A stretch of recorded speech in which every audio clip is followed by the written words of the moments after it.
matchup over at Talking Stick Arena, as Keontae Vernon was completely shut out, and then on Saturday night went a perfect 8-8. And the senior forward shared with us about how he's really trying to relish the leadership role both on and off the court. Well, for me to be undersized, I gotta be tough. There's no ifs, ands, or buts about it. And as we all know, fifth-year seniors, my last go around. I gotta help lead some of the freshmen because they got years in front of them. Try to do what some of the guys like Derek Cook Jr. did for me when I was at Wyoming and stuff. So it's just getting tough. You got to be tough because sometimes you're not gonna be the best player. You're not gonna be the tallest player, the strongest. You know what I mean? It's mentally toughness is what's gonna push you through whatever circumstances you get through. And we've certainly seen the maturation over the years from Keontae as he's grown as a player, and I know Dan Harley very pleased with his effort in that last game, really watching his fouls, never finding himself in trouble. And guys who really pride themselves on keeping out of trouble and having a lot of fun when they come to these GCU games. It's our broadcast team. We welcome in now Barry Patel and Scott Williams. Guys, the calendar still says a couple weeks to Christmas, but here at GCU Arena, the Havocs, they're bringing the holidays here and hoping for a gift of victory. Yeah, for many of them, this will be their last game before they head out on their holiday break. Their finals are concluded, and for some, they're even graduating, but they are dressed up in their festive colors here tonight. Yeah, they're ready to party. I think it's a holiday party in here at GCU Arena. Well, the Lopes definitely partied against Grambling State, their highest offensive output this season, 87-53, a decisive fifth victory. Well, they did it well. They have hanging their hat all season long on their defense. They're fifth nationally in scoring defense, only an average allowing 59 points a game. You can see they held them to 35.8% field goal percentage. Put a smile on Coach Marley's face at the end of the game. Matt Jackson played really well, 12 points, a season high, 5 of 6 from the field. A number of those players got action, as the score indicated, that some extra minutes for a number of players that were usually coming off the bench, and some that don't see much action at all. But one guy that had a bounce back game, how about Keontae Vernon, 19 points, hit the first 8. Yeah, KB was the man. He did a lot of his damage early. He just kind of pulled his way to the basket on several occasions, catching the alley-oop right there. He's feeling so good. Got a little baseline jumper he knocked down. He was rolling down the paint for easy baskets. He said his guard just kept spoon-feeding him all night long. All he had to do was eat it up. Keontae Vernon, 23 minutes, 19 points added, 6 rebounds as well. Keeping those personal fouls down and extending the minutes on the court. Big news, and they need him on the court. He's definitely a senior leader. How about Shaq Carr, 11 points in 12 minutes? Shaq Carr did a really good job. He made the most of his minutes out there on the floor. 11 minutes, like you said. He knocked down the triple. That kind of really got him going. He was playing solid defense. He got one in transition, a pull-up. I love this one right here because this shows he's not afraid to take it in there, get that body contact, a three the old-fashioned way. He's doing a really good job taking care of the basketball. Didn't commit one turnover on Saturday night. 3 assists as well alongside those 11 points. You mentioned defense. The 5th best scoring defense in the nation, just 59 points per game allowed for these Lopes. They probably want some little more offense, but they're shutting teams down defensively. Well, they're really getting it after it. They're putting a lot of pressure on the ball. They're getting the passing lane. They're getting steals. Doing a nice job stripping, coming to the basketball and blocking shots around the middle. I love this one right here. You know, forcing a player into a bad situation, and then I'm not afraid to step in the lane and give up their body and take a charge for their teammates. That really shows a team that's united. Defense has been their MO early on this season. They're going to be taking on a North Carolina Central team that's overall 4-7 on the year. They've lost the last 2. They've got 10 newcomers. A season ago, they were MEAC champs. Yeah, they were very good, made it to the big dance, and they got a couple good players on this basketball team you got to worry about. They got a little muscle inside. Yeah, and one of them is 6'9", Rashawn Davis, leading this team in points and rebounds. Yeah, he's really good. He had 21 and 8 against George Mason on Saturday. He's a transfer for Kent State, so he's got some know-how. He shoots 67% from the field. Wow. A lot of his buckets coming in and around the basket. He's a big guy, but he's very athletic and really jump. If you're not careful, you don't put a body on it, keep away from that basket, he will dunk that ball on your head. They will be feeding Rashawn Davis down low, and at 6'9", he will be a force. Let's send it back over to you, Kate. Well, thank you guys. And we've been hearing Dan Marley preach it all year that he wants to see this team strong on defense. In theory, that's a great plan. But Scott, from a player's perspective, how do you get the younger guys to buy into that and not be flashy, always going for the bucket? Well, Coach Marley's really got it easy this year because he's got so much depth. He can tell guys, hey, if you play good, solid defense, you will stay on the floor. If you're not playing defense up to my standards, I will get you out of the game and find somebody else that will play defense up to my standards. So he's in a good position where he can go 9, 10, sometimes 11 guys deep, realizing he can get max effort on the defensive end. And the players know it too. Hey, yeah. I go out there, I play hard, I'll get a blow, he's going to put me right back in the game. I don't have to worry about sitting on the bench the rest of the time. If I'm out there and I'm doing what I need to do on the defensive end and not blowing any assignments, communicating with my teammates, and making sure I'm not giving up any easy buckets. And along those lines, guys, he demands excellence from you too. So keep up your A game so we don't have to bench you later. Anyhow, Barry and Scott, they will have the call as we count you down to tip-off. And Barry's really stepping up his A game as he goes one-on-one with Dan Marley right after this on the Lopes pregame show. Dan called out his team after that loss to St. John's, but they responded against Grambling State. Barry gets the lowdown from the boss right after this.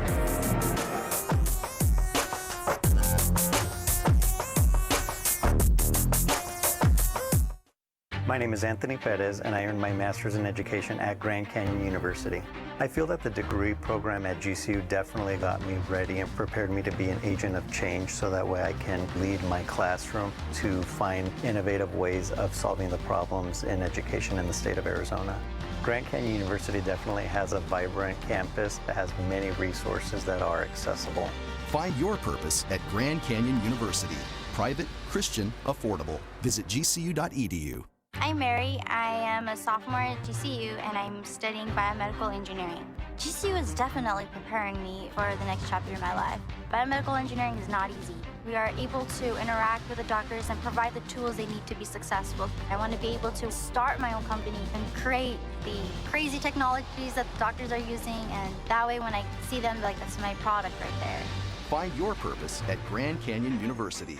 Private, Christian, affordable. Visit gcu.edu. With the students on holiday break, it's your time to get an up-close look at head coach Dan Marley and the GCU Lopes. Excellent lower-level tickets remaining for games against Mississippi Valley State on December 18th and Longwood on the 21st. And by buying your holiday power pack, it gets you on the priority waiting list for season tickets next season. Get your tickets now by going to GCUarena.com or call the GCU Arena box office at 602-639-8979. The Lopes pregame show continues from GCU Arena. Barry Butel alongside the head coach Dan Marley, just getting over some a little bit of the holiday bug. You all right? I'm fine. Thank you for asking. Yeah. I'm coming down with a little something myself, so. We don't care. No, of course not. You guys, though, you did care, and you responded against Grambling State with a very decisive 87-53 victory. Yeah, it was a good victory. This is a team that could have been dangerous for us, but we came out and played really well defensively, offensively, attacked their zone, just didn't stand on the perimeter, got it to the middle, got it to the baseline, and attacked, and just did a really good job. I thought everybody played well, from the starters to everybody coming off the bench. So one of those performances that we needed. We wanted to get back on the winning track, and we did it decisively. Your bench really stepped up, too. You were able to utilize and go pretty deep, knowing the margin of victory was pretty big, but you guys got some production. Matt Jackson came off the bench. Yeah, I wanted Matt to start playing more. You know, Matt spent all of the last year not playing because he was injured. So I need to start getting him in the lineup, and he's starting to get more healthy. So I told him I was going to start playing him more, and he came in, did a great job. I thought Shaq was really good with his penetration and his passing. And, you know, Roberts and Oscar did a good job of coming off the bench. They started a couple games, so everybody stepped on the floor, played really well. But that's how we're going to have to be this year. We're probably going to go at least 10 deep, and that helps us on the defensive end. And that second group's very athletic, so we can play a lot of different defenses. You did. You made that transition with Blumberg's coming off the bench, also Oscar Freire coming off the bench, with Fifi in the lineup and Alessandro in the starting lineup. Yeah, I thought Alessandro deserved a chance to start. He's worked extremely hard. Another freshman that I really like with his size and his ability to pass. I mean, look at his stat line; it wasn't great, but he puts he has a lot of stuff in there as far as his size, especially against his own, getting in the middle and and making nice passes. And then Fifi is a guy who was battling for a starting spot with Oscar. So, we'll see how long it stays. But both those guys play well, and then it's not a bad thing to have Oscar and Roberts coming off the bench. Back to Matt. I mean, is it much about confidence with Matt? You probably weren't expecting too much, right? I mean, his back injury, a lot of people thought maybe he wasn't going to even be able to play. No, I don't think, it's not confidence. It's just being able to play a long stretch of minutes and just kind of getting back in the flow of it. I mean, he's been practicing well, but it's a difference between practice and playing. And when you sit out a whole year and have all the injuries he has, it's going to take a little bit of time. And I had told him, I said, I'm not trying to rush it back. The main thing is that we're going to have you healthy for the WAC season. So there was good extended minutes for him last night. He was a little winded afterwards. But, when we won 27 games 2 years ago, he was a big part of that team. He averaged about 20 minutes a game, and he's so smart, can really pass the ball, can stretch the floor. So for us to be really good, he's got to be a part of it. Your defense has been emphasized throughout the course of the early part of this season. 5th in the nation in scoring defense, 59 points per game allowed. What's been the focus this year? Why is it so important? Because we can't shoot. Well, so if we can't shoot and we can't score, we better be able to play defense. So, it's just something that we can always hang our hat on. It's every night you can't make a basket. It may not go in for you. But one thing that we can do is play really good, solid, hard-nosed defense. And especially when you're playing 10 or 11 guys.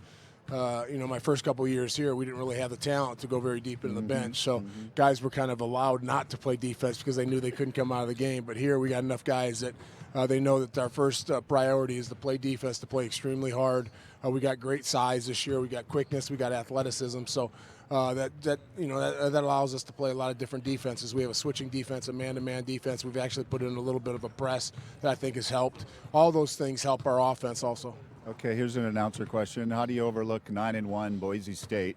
Hutchinson, Jessup playing really well. They got some votes for top 25, and you take them on their home court on Wednesday. I don't even think our guys. I mean, I told them this is a getaway game. We're looking forward to going to Boise, but we understand that if we don't show up tonight, we'll get beat, and we'll probably get beat handily. This team that won a lot of games last year. They went to the NCAA tournament. They're good, and we can't afford to overlook anybody, and I know our guys aren't doing that. So especially here at home, we got to go out and play really well, and then hopefully we can come out and take care of business, get away from here with a win, which is going to be extremely difficult, and then see how we do against our real first road trip. This is a team that went to the tournament a year ago. They had a lot of turnover, 10 new faces, and Davis is leading the way in points and rebounding. What do you expect from the Eagles? He's got a lot of size in there, 6'9", about 240, 250. They do a great job of getting him the basketball. He seals. They're again going to be a team that plays a 1-3-1 trap. They play 2-3. They play 3-2. They play man. So we'll see a bunch of different things. So as we talked about, that's why we just want to be aggressive defensively and not really worry about what they're in. Just move the basketball, but make it a hard time for them to score. So maybe we can get out in transition a little bit. All right, Coach. Good luck. All right, thanks. All right, Head Coach Dan Marley, our guest. Stay with us more. The Lopes pregame show continues from GCU Arena. Lots of storylines for last week's Talking Stick Resort matchup between GCU and St. John's. We'll tell you all about them on the Lopes pregame show right after this.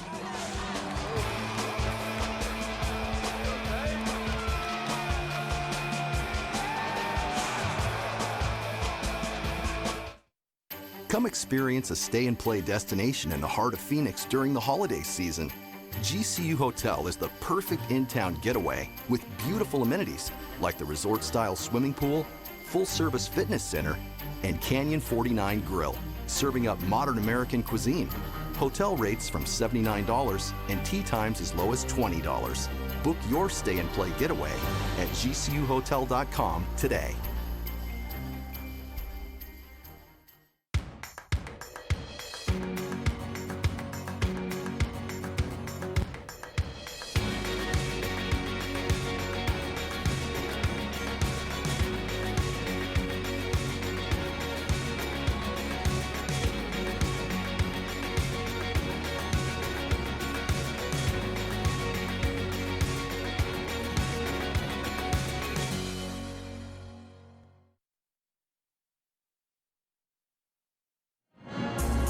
Welcome back. It's the Lopes pregame show, and our gift to you is, well, we want you to be a part of the broadcast on this holiday night here at GCU Arena. Tweet or find us on Instagram using the hashtag LopesRising, and who knows, your tweet might just appear on the bottom of our screen. So those of you fans who've already head home for the holidays, well, you can still be a part of the action. And those of you fans who are postgraduates or just a fan of GCU basketball, because this is where it's at this season, well, let us know by using that hashtag Lopes Right. I'm Kate Longworth. We welcome you back to the Lopes pregame show here on Your View Channel 4. And just last week, you'll remember, in a nationally televised game, head coach Dan Marley returned to where it all began as a Phoenix Sun. And it was actually the Havocs who stepped up their game, proving that they could be the sixth man, both home and away. GCU photographer Jake Jackson captured this unique experience.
Thank you, Jake, and the Havocs in the house tonight here at GCU Arena. As we know, the Lopes fell in that game to St. John's, but wow, did they bounce back on Saturday night with a commanding victory over Grambling State. And now they look to make it 2 wins in a row tonight. And you'll follow all the action right here on Your View. Don't go anywhere.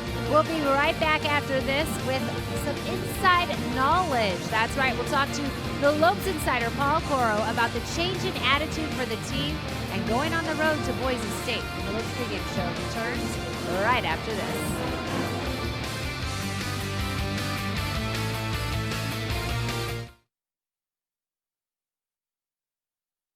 Earning your RN to BSN degree online doesn't have to be without the college experience. Finding your purpose takes support from those around you. GCU's leadership offers over 3 decades of experience delivering our accredited RN to BSN program 100% online. Graduate in as few as 16 months, learning from full-time practicing nurse faculty in small classes. Integrate your education with your faith and Christian worldview. Find your purpose online at Grand Canyon University. Private, Christian, affordable. Visit gcu.edu.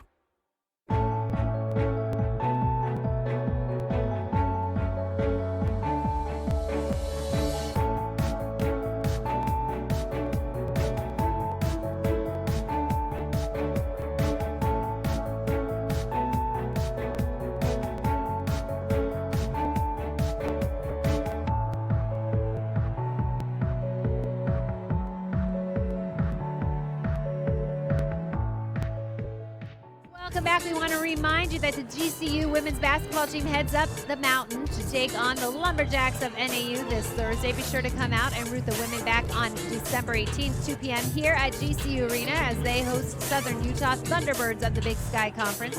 Admission is free. It's the best sports deal in town, perfect for the holidays.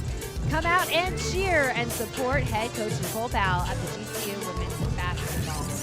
If you can't be there, you can always tune into GCU TV. Meanwhile, I'm Kate Longworth, and thank you for joining us here on the Lopes pregame show. And we are now gifted on this holiday night here at GCU Arena with the presence of Paul Coro. And Paul, you are at the game where the team had kind of an uninspired loss to St. John's over at Talking Stick Arena. And Dan said he wanted to see this team come back, put together 2 complete halves. They did just that with the season high 87 points against Grambling State on Saturday. What did you see from their performance Saturday night?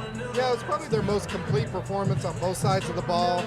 It was really good to see the team shoot as well as it did, gain some momentum, because now they're really going into a couple important games with Grambling and tonight to get ready for that Boise State game. Boise State's a 9-1 team. They've won at Oregon. So we talk a lot about games in the future that are big names, but Boise State will be the best opponent that they've played so far. Yeah, and they're obviously gearing up that, and you can't look too far ahead. You got to take tonight's game at hand. But let's talk about the bench coming on Saturday night, really just bringing their game. Shaq Hart, it was really great to see Matt Jackson back in the mix. Yeah, Matt Jackson's been a guy who missed all of last season, was really kind of easing his way into this year. He had started out the preseason camp not even being able to participate in practice, and gradually has done it more and more. But the entire bench crew had a different look with the way Coach Riley changed the starting lineup. I think it's a really athletic group. With Shaq at the point, but then you throw Mac Jackson in there, a guy who's a great defender. We know a lot about his shooting, but he's really able to with Robert Bloomsburg off the bench, Jared Martin, those guys can all switch, and it gives them a lot of versatility off the bench. Yeah, and there are some big games coming up, Louisville and Illinois during this stretch of games. We have 7 more games before conference action begins. What do you think this team needs to do and accomplish on those road games? Yeah, this is the momentum they need to start building, but it needs some consistency. They haven't played on the road yet. Right. Boise on Wednesday will be the first time. So then when they go on those other ones, the Louisville one, that's going to be 19,000 people at the Yum Center, the KFC Yum Center. And that's a good team. David Patch has taken over the program in an acting head coach role, but they're still a top team. Illinois had started the year 6-0, and they've blossomed, but we'll get a peek at a little tease of Tim Finke, future Lope, because his brother plays for Illinois and is starter, one of their best players. Yeah, that'll definitely be a fun, unique matchup to see, and obviously you can catch all the games on the road on The Fanatic. You can listen in. But first, let's talk about some real insider information you have. Dwayne Russell, what's he up to? A fan favorite around here for sure. Well, a lot of people know Dwayne had gone to France to play for Sloop Nancy, a professional team there. He had gone there because they had an injured point guard. They needed somebody in a hurry. And as Dwayne Russell said when he left, he said, just give me a chance and I'll prove myself. And he did. He's the leading assist guy in the French Pro League. So they signed him for the rest of the season. He's averaging about 12 points and 9 assists a game, which if you're getting 9 assists in Europe, they're a little tougher on assists over there. He's doing big things there, proving himself just like he said he would. Yeah, it's great to see. He's such a great player and a great person, too. And I know he's so close to Dan Marley, so I'm sure he loves seeing that. But now, switching gears before we talk more Lopes basketball, let's talk about GCU swimming, cracking into the mid-season rankings. What's going on over there? Who's leading the ranks? Yeah, the men's team slipped into the top 25 at one point. At the mid-season rankings, they're 37th, which is the highest they've ever been at this point in the season. They made the big splash, no pun intended, by being the first team in the program to have Division I NCAA championship qualifiers. Mark Nicola, a swimmer, has the top time in the nation in the 100-yard bag. He's automatically qualified for the NCAA championship, and what he did led to the relay. So they'll have him in 3 events. They'll have 3 relays in the NCAA championship, and that's just what they've done so far. They can still get more people there. Well, the men's swim team is making a splash, then I'm going to say the men's volleyball team is spiking the rankings right now with their voted number 15 nationally in the preseason rankings. Yeah, incredible. First time in program history that they'll start off the season ranked. Matt Worley's done a great job. They just had a big recruiting class of six new recruits signed for next season, but this year's team, coming off of that 19-11 season last year, is already getting national recognition. That's pretty, when you're starting the year at number 15 in the nation, you're already halfway there to the tournament. And you're lucky, Paul, that we had to take a break, because I did hear today, as GCU Athletic Department was celebrating the holidays, you're pretty good at karaoke or karaoke. Oh no, nobody wanted to see that on television. that was for the 4th floor eyes only. If only we had more time, but instead, I guess we will spare the audience at home, right? And we will talk a little bit more GCU basketball. We're going to take a quick break. When we come back, the Purple Pregame Party will be underway, and we will take a trip around the WAC to begin on the conference action and what the Lopes will be up against come January when they match up in the WAC play.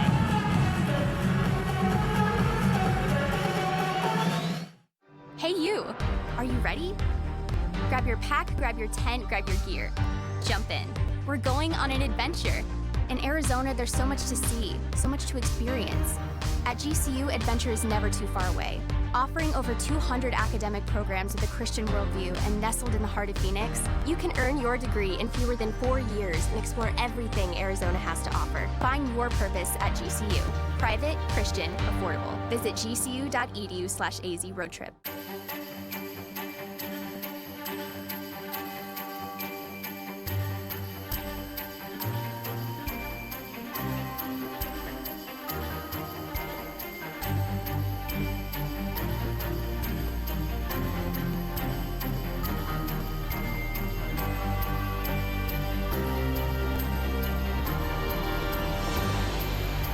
Merry Christmas from Grand Canyon University.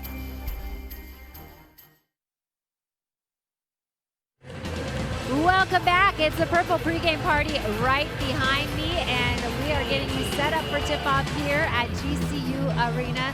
The Lopes ready to build on that win over Grambling State, and what are they trying to get ready for? Well, it's WAC play. They kick off WAC action on January 6th up at Seattle University. So let's take a little trip around the conference and see what's going on with their opponents. Seattle University on Saturday fell short at St. Mary's, 97-73, a final there. Meanwhile, Utah Valley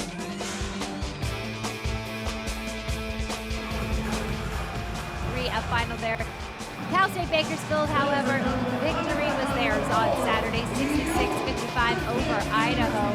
UC Irvine went up to UTRGV, and they fell in the hands of UTRGV, 73-59. New Mexico State took that interstate rivalry over New Mexico by 3 points. And Chicago State right now at Northwestern, and not looking too good. 86-24 the score right there with 5 minutes into that second half. And we want to remind you, Grand Canyon University taking their show on the road, playing Boise State on Wednesday. Fanatic and listen in. Meanwhile, take a look at these 2017-18 standings for the WAC so far. This is obviously in non-conference action. Right now, New Mexico State with a 7-2 record. Right behind them, Grand Canyon University 6-2, trying to get that 7th win tonight. Utah Valley also with 6 wins, as does Seattle University, Cal State Bakersfield, and UTRGV, which means come January, the WAC conference action, it's going to be exciting. And it all starts with tonight as the Lopes prepare for that conference action next month. It all starts with trying to get victories this month. Right after this, Barry and Scott are back with the call. Tip-off is coming your way next on Your Wheel.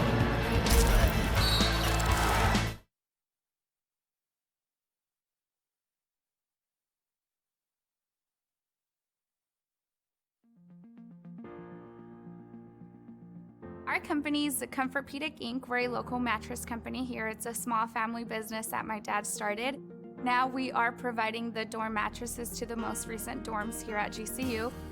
One of my professors, he was a professor for my junior year, Paul Waterman. He was the one that started everything. Without him, this wouldn't have been possible. I came up with a short presentation, a very quick business pitch. I presented Dr. Gibb with my company history, and he loved it. So first we started with the hotel mattresses. Brett Courtwhite was very helpful, and everything ran smoothly. From there, we began with the dorm mattresses. We asked them what exactly they were looking for in a dorm mattress, and that's when we started to come up with a prototype. We brought in one of the mattresses that GCU currently has. We opened it up. We saw where they needed improvement and what we could do best to maximize a better prototype. And we came up with the mattresses that we have now, and after that everything ran pretty smoothly, thankfully.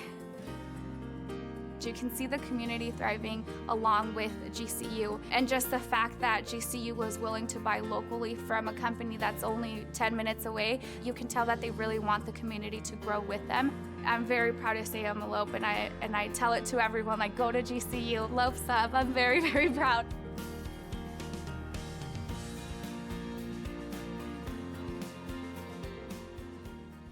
From here on out. Hey, this is what we play for. We're better safe than them. Let's go. Come on, go get it, guys. Go. Live from the heart and soul of Phoenix, welcome to the campus of Grand Canyon University and inside GCU Arena, where tonight the Lopes play host to North Carolina Central.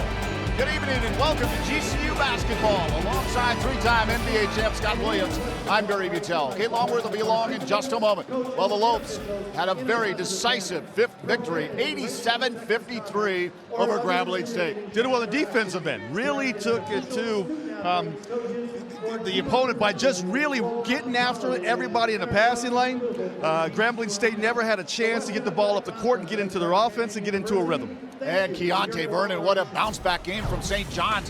He tore it up, 19 points. Well, I like because he played like a big man. He's played the way a big's supposed to play, down low, really punishing the defense, attacking the basket, concentrating, going to the line, making his foul shots. Just a tremendous game for Keontae. 19 points, 23 minutes, and off the bench, how about Shaq Carr, 11 points in 12 minutes. Well, that's exactly right. I like the way he made the most of his minutes on the floor. He was aggressive right from the start. Got the ball in transition and rotation. Whatever it took to get to the basket, he concentrated, got the and ones. And I like the fact that he took care of the basketball. Didn't commit one turnover in the ballgame. NCCU comes in overall 4-7. They've lost the last two, but their leading scorer and rebounder, 6'9", Rashawn Davis. Wide body. I got a chance to talk to this. They call him Big Sean when he's out there on the floor. He's got about wide shoulders, uses his frame extremely good, shoots 67% from the floor, and he's very athletic for a big guy, can really get off the floor. Well, let's get it going. Tip-off just moments away. Time for our prayer and our national anthem. Here's the public address announcer, Paul DeNuser. Good evening, ladies and gentlemen, and welcome once again to Grand Canyon University Arena for Christmas night and tonight's men's basketball matchup between the Eagles of North Carolina Central University and your Grand Canyon University Antelopes.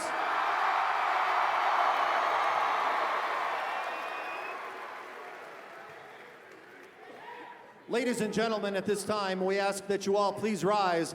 Gentlemen, please remove your caps as we begin this evening's competition with the word of prayer.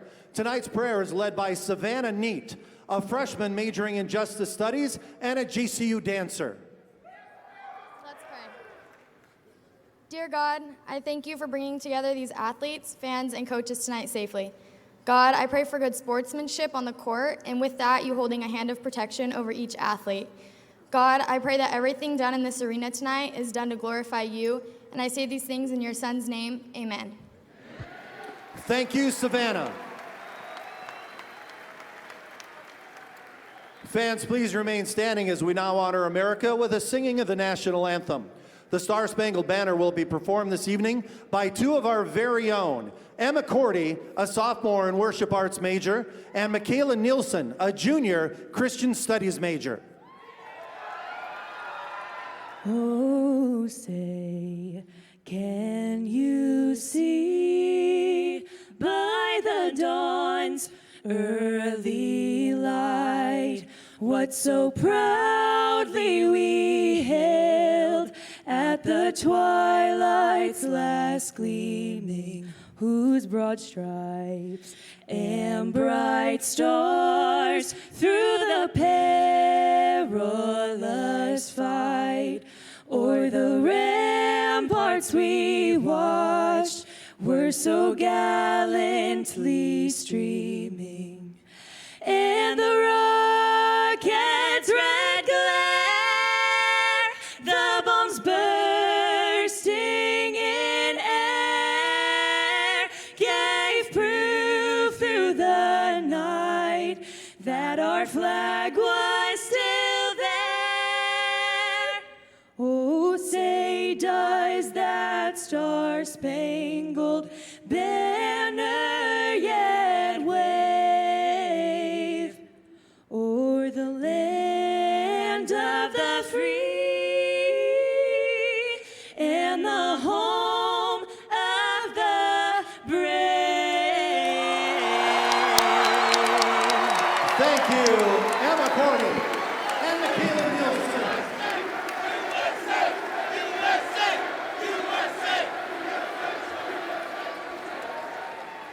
And now let's meet the starting lineups for tonight's Great job with Emma Cordy and Michaela Nielsen with our national anthem. As you look at the head coach at NCCU, Lavelle Moten, in his 8th season, former standout at his alma mater. Here is his starting five. Jordan Perkins, Brandon Goldsmith, Reginald Gardner Jr., Zachary Douglas, and Rashawn Davis.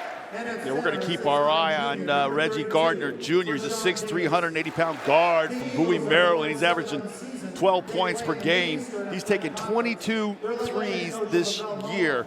He's also started with 26 points versus Southeast Missouri, but like many freshmen, he can be inconsistent. He had no field goals. He's 0 for 8 versus George Mason. Let's see how he bounces back tonight. Here's GCU.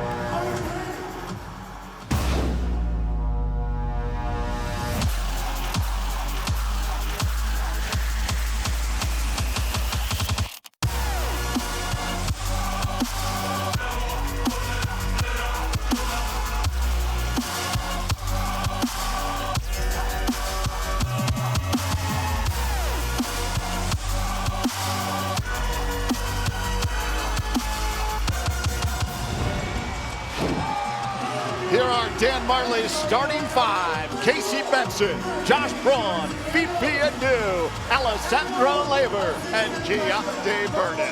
Oh, Fifi Adu, he made the most of his first start of the season. He's averaging only 4 points on the game, but had a big game against Grambling State on Saturday. He's only turned the basketball over 4 times this season. Coach Marley's got him in that starting lineup for ball security. The Lopes are 6-2 after an 87-53 victory on Saturday night against Grambling State. The associate head coach is Todd Lee. The assistant coaches are Chris Cremolone and TJ Benson. Director of basketball operations, Luke Della Riva. The special assistant to the head coach is Brendan Sabian. And the graduate assistant is Johnny Hill. Dan Marley in his 5th season as head coach.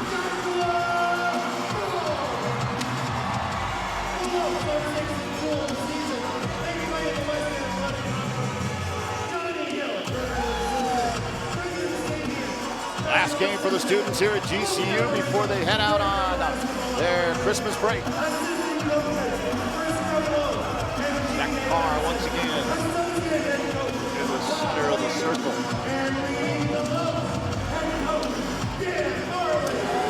Time for your 3 keys to tonight's game, Scott.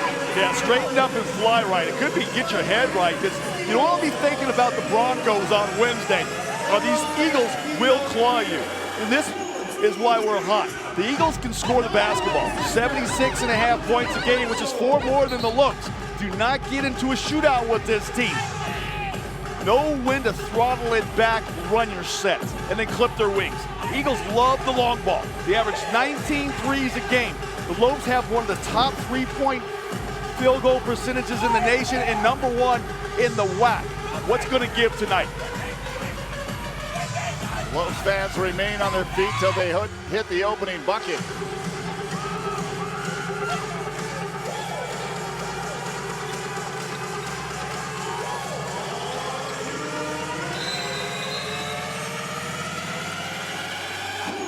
Eagles and the Lopes about to tip it off. Your officials are Mike Reed, Steve Olson, and David Hall. Benson with the ball. Fifi back to Benson. Eyed by Perkins. Fifi, near side. Benson quickly to Braun. Comes back out. Benson, bounce pass, Fifi. Back to Lever, in the paint. Grabs it off his hip, right hand, not there. And the Eagles pull down the rebound. You're right, he lost it on his hip, threw off the timing and rhythm of his shot. Perkins to his left, bounce pass into Douglas, back out Gardner Jr. Heavy on the three-point attempt. They love to live behind the arc, these Eagles, like to soar over the top of the defense. Fifi looks for three. Good! Take a seat if you wish. I like that. Just a little dribble penetration. Benson gets it to the elbow and finds his running mate on the wing. Perkins, eyed by Benson, driving baseline. Floater doesn't go. Pulled down, though, by Davis. Look out, he's going to be camped out under there. Oh, Big Sean doing what he does, getting those high percentage shots around the basket. Second chance opportunities could be big in this game. Benson takes it from Lever. Fifi Back to Casey. Wade catch. Braun. Ooh, pulled down the three. Benson moves to his right, steps up inside the arc. In and out. Big rebound, pulled down by Perkins. Perkins quickly up to Gardner Jr., stopping and popping. Off the mark, pulled down by Fifi. Oh, it's good to get some extra help on the glass from the guards. Way up high. Oh, it almost went in. He threw that from the back court.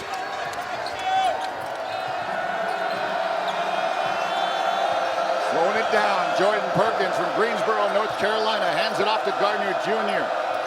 Back to Perkins, near side. Back out front. Looking inside. Over to Goldsmith. Brandon Goldsmith. Shot missed by Douglas. Picked up by Benson.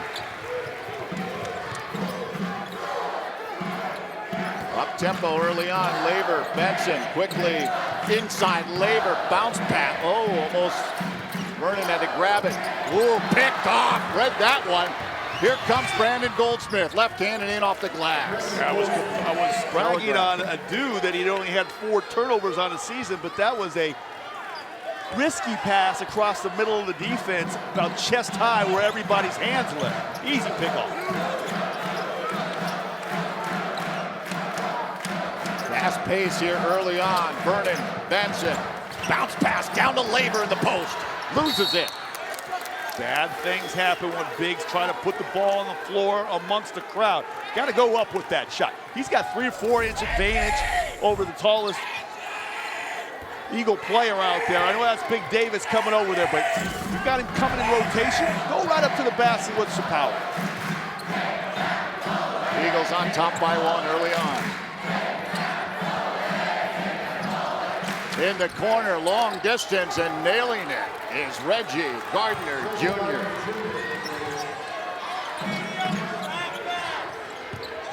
MEAC champions a season ago. The Eagles from North Carolina Central. Braun for 3.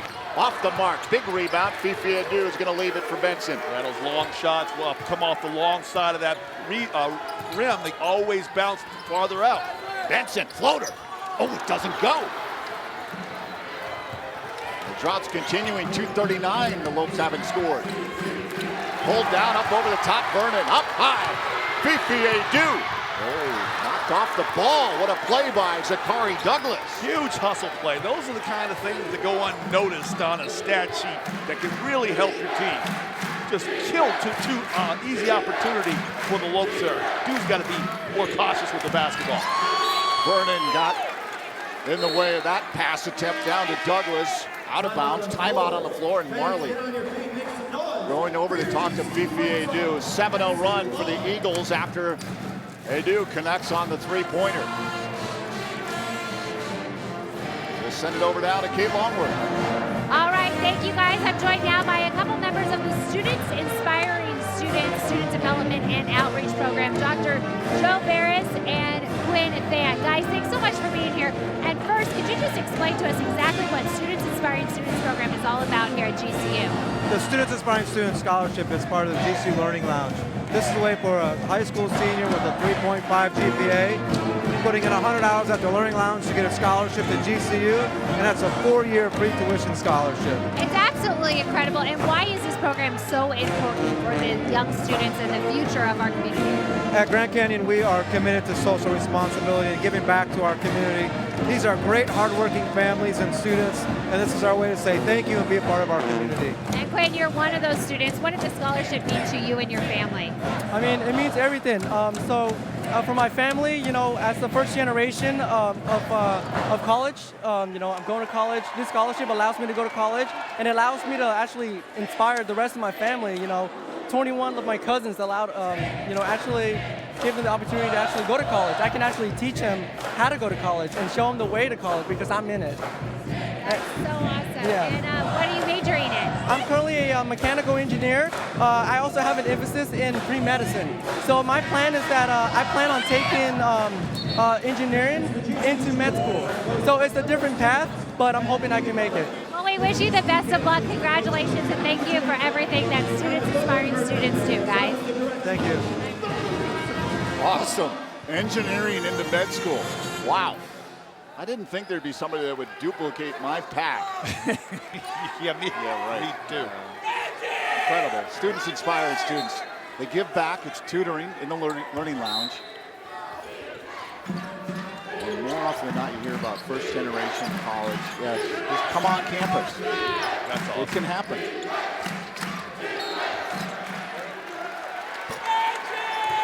Turnover. Yeah, I think Gardner Jr., as he tried to get that kickstand started, he stepped back on the sideline. So the Eagles have come to play. Coming off a loss to George Mason.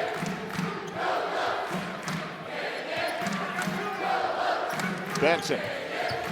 Bounce pass down low. Keontae Vernon. Oh, he goes left hand underneath off the glass. Nice, pretty bounce pass underneath. You mentioned that Benson and Ipiadu, Oscar Freire have all been feeding Keontae Vernon down low because they realize he can finish. Perkins out to Gardner Jr. Moves to his left, moving around Braun. Floater is short. Benson with the rebound. Braun's got to get going. Yep. He got blown by. He was lucky that shot was missed. Bounce. Back to Benson. Fifi, near side. Down low, Keontae. Jumper and good. Oh my, the hot streak for Keontae Vernon is it continuing? We're tied at 7. It most certainly is. I mean, he is 8 for 8 against Grambling State. He's off to a 2 for 3 start tonight. 10 of his last 11 shots have found nothing but the twine. Perkins weaving around. The floater doesn't go. You got a battle underneath there. I don't know if it's Vernon, Labors, or Braun. Looked like they had a pretty good triangle for him, but referee saw otherwise. Let's see if we get, Bush on Braun. He had 2 hands right to the middle of the back of big Sean Davis.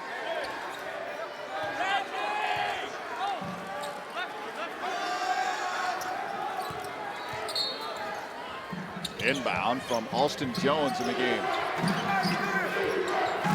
Jones has it now. Junior from Kansas City. Douglas leaves it there for Perkins. Perkins eyed by Freire in the game. Down low, it's Davis. Give him that much room, there's going to be no doubt about it. Yeah, you try to go for the steal. It's like running around a redwood. It takes too long to get around him. By the time you get halfway around, the ball has already found its mark. He's turning with a drop step and laying it in the basket. Benson inside, crossover to Braun. Braun for 3. Bam! Oh, the old cross-court pass finds Joshua Braun wide open on that left wing, and he buried it from behind the arc. 1 point Lopes lead. Looks like they got Perkins. Moving without the basketball or setting the screen underneath. We'll go back to this one here. This is Casey Benson now, second time finding one of his shooters out there beyond the arc. Just by getting the ball below the free throw line, everybody goes to the ball in the basket. Gives an easy opportunity for the shooters to spot up behind that arc.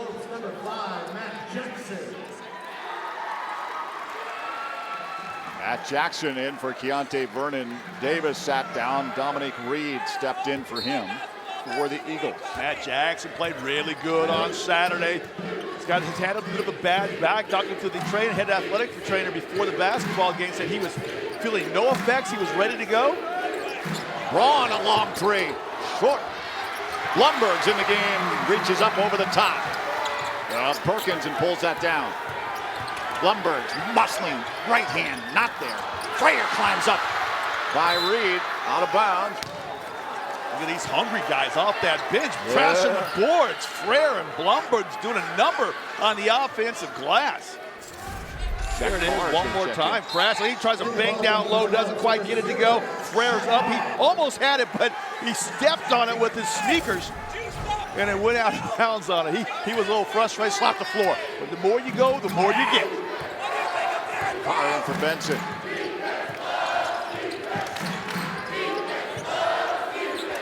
Rivas in the game. Reed.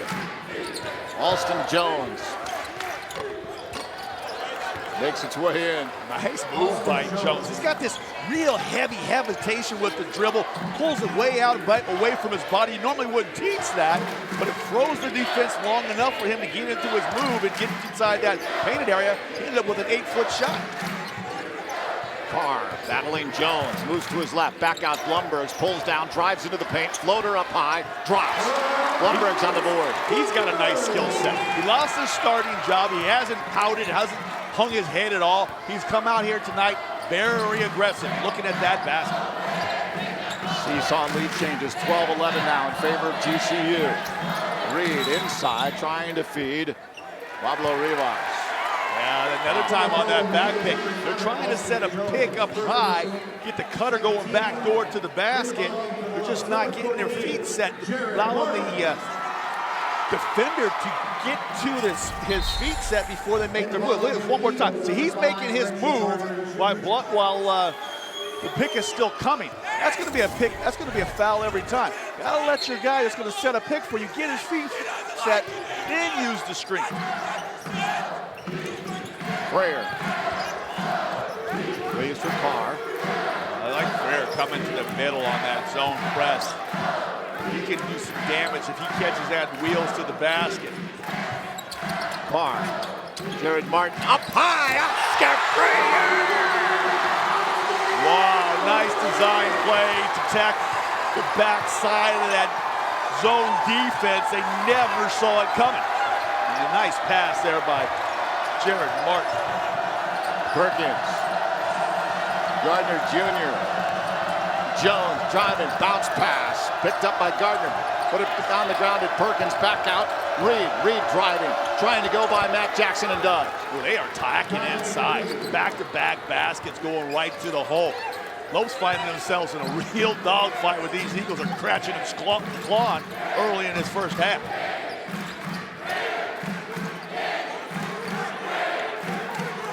Carr letting his teammates know what's up. Jackson up high, Oscar Freyer, oh, it goes off the glass, picks it up and puts it home. Wow, Matt Jackson and Jared Martin, they're just running Freyer around a little high screen that time, getting him the high handoff at the basket. Put a little too much bend on the first one, but then came back on the second attempt because he's got those pogo-like legs. Inside for everybody else. Reed picked off by Carr. Carr, Blumbergs for three. Off the mark. Freyer tried to pull it down. Eagles do. Alston Jones.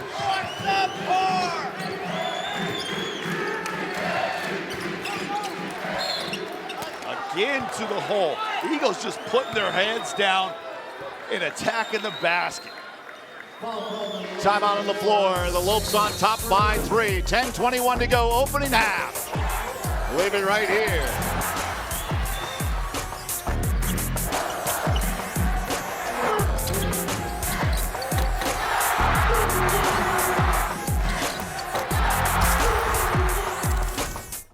The Grand Canyon University Championship Golf Course features over 7,200 yards of tees and tree-lined fairways, signature par 3s, greenside bunkers, and a 22,000 square foot clubhouse. The Lope House restaurant, serving modern American cuisine, is open to the public 7 days a week. Come experience the best golf and dining destination in the heart of Phoenix. Book your tee times at gcugolf.com. Hey Phoenix, it's Thunder Dan Marley, head coach at Grand Canyon University. Coming to GCU was a great move for me. Join Antelope Nation by enrolling as an evening student at our beautiful campus in the heart of Phoenix. Earn your bachelor's, master's, or doctoral degree to take your career to the next level. Engage with industry expert instructors in small classroom settings where you can get the support you need to excel. Scholarships available. See you on campus. Go Lopes. Find your purpose at Grand Canyon University. Visit gcu.edu/evening.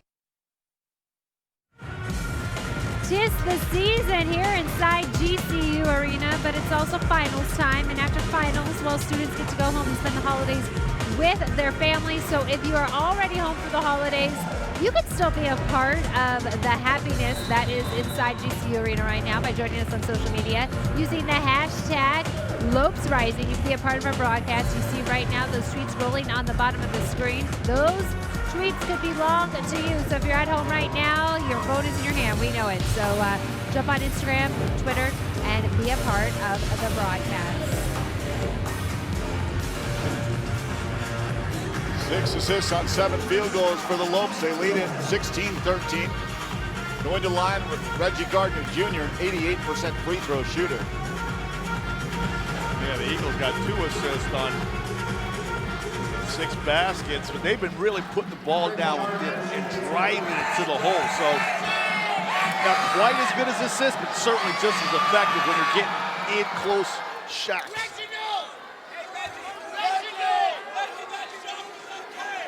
Freshman from Bowie, Maryland. Gardner Jr.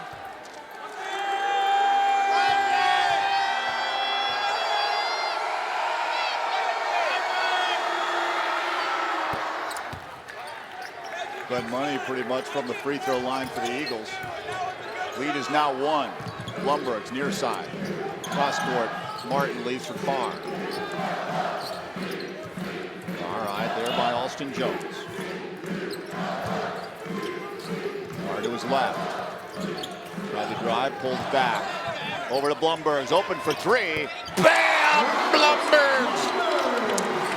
Blumberg's, he's like one of these killer bees now. I mean, Braun and Benson, you can throw Blumberg's right in there too. He looks to be aggressive when he's on the floor. 2 of 4 from the field. Message was sent from Coach Marley. He's receiving. Look at the defense. Carr. Martin, he wants some. Pushed out, the Lopes ball. Frere again on that glass. I tell you, if he's not working the offensive glass and getting it back that way, he'll pick your pocket and get a steal. He leads the WAC in steals, almost 2 a game. Sean Davis back in for Dominic Reed. Their leading scorer and rebounder, 15.5 points per game, 7.3 rebounds. Transfer for Kent State. In the corner, Martin quickly to Jackson. Trying to move, turns towards the bucket and nails it. Nothing but net, Matt Jackson. Look at all Don McLean on that one, going back to the old UCLA Bruins star who led the Bruins, the all-time scorer leader for the Bruins. Nice little one dribble in rhythm, right shoulder turn to a right-handed jump shot. Very nice. Ben's doing it again, 11-4 margin for the Lopes. 6-point lead. Jones. Carr comes out, got a hand on it. On the floor is Jones. Blumberg's on the floor. Possession arrow goes towards the Eagles. Strap in, claw, and defense. You want to be one of the top defensive field goal percentage defensive teams in the country, then this is exactly what you got to do. You got to get on the floor and get a rug burn. But look at this one here. Right shoulder turn to a right-handed jump shot off one leg, and then everyone to the floor. First to the floor, the freshman. Nice job, young man. Inbound there by Perkins. Up high, Rashawn Davis, turnaround. Pushed out. Oh, did he come up over the top? He did. Oscar Frere. They're trying to figure out who touched it first, whether it was an Eagles play or it was Frere. Coach Marley seems it was one of the Eagles guys. We got another look at that one in the truck. I couldn't tell. It all happened so fast above the rim. I'm glad I'm not wearing one of those black and white striped shirts tonight, because that was a tough call. I go back to it real quick one more time here. Shots up on the rim, and then, well, I actually think they both might have got a piece of it, and I think it might have been Frere that hit it first. Well, one of our camera guys is in the way. Going to get him out of the way before we can re-inbound this ball. Ooh, you got the Harry eyeball there. Be careful.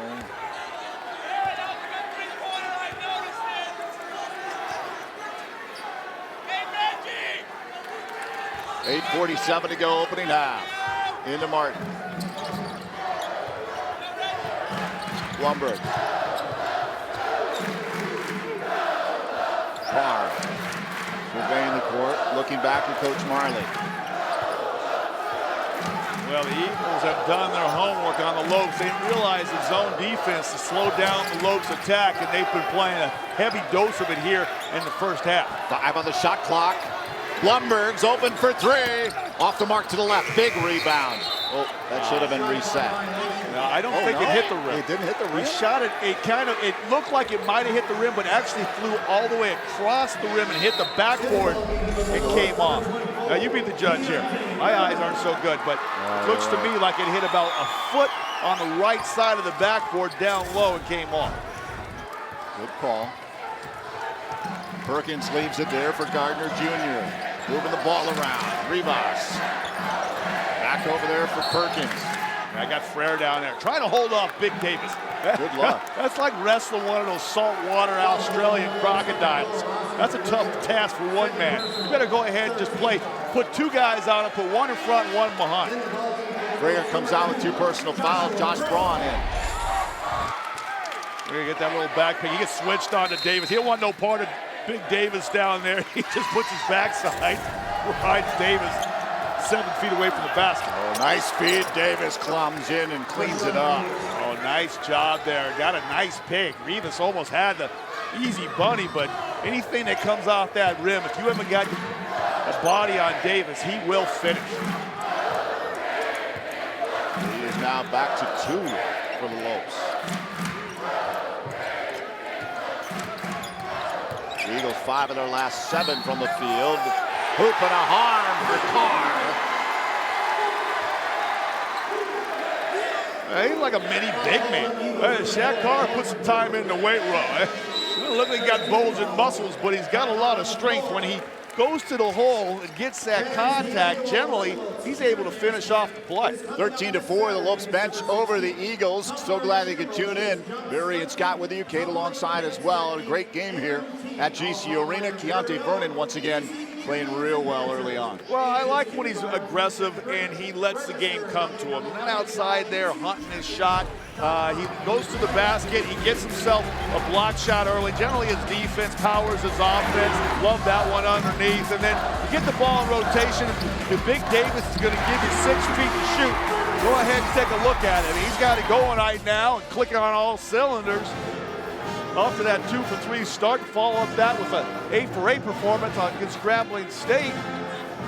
Coach Marley realizes he's got a hot player. He might even actually run a play for Keontae Vernon if that would be something to see. Normally just lets him, the guard spoon feed him or get something off with the offensive glass, but Josh Braun really hasn't been able to get his offense going, and it's been guys like Shaq Carr and Oscar Frere and Blumberg coming and providing the score and bump off that bench. They'll need Keontae Vernon to continue this torrid pace as the Lopes travel out on the road Wednesday night at Boise State.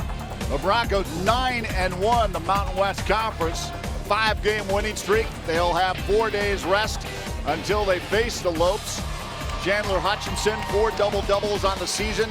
Justinian Jessup, 54.9% from the arc, 39 of 71. The Bronx taking on the Lopes Wednesday. Remember to tune into Michael Potter and Tom Kuiper on 1580 The Fanatic, 99.3 FM, 95.9 in the East Valley. There you see Tom on the left, Michael Potter on the right. They'll have all the coverage as the Lopes head out on the road. Yeah, that's going to be a big one. Poll came out today naming the top 5 surprises in college basketball. ASU was #1, Tennessee 2, and the Broncos were also in that top 10. I can't wait for the GCU to go down there and measure themselves against that stick.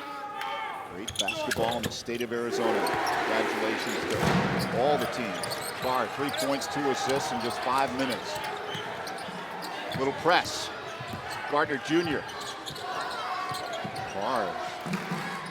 He's in another zone right now. He is revved up, facing the Eagles. Perkins behind him. Gardner Jr. a long attempt and nails it for 3. They got that switch. And as athletic as Blumberg's is, he doesn't want to be out there 23 feet away from the basket. Gave a little too much ground, knocked it down. We think the Lopes might pull away. The Eagles come soaring right back. Carr getting some extended minutes. Martin bounce pass. Carr. 7, down low, underneath, Keontae Vernon.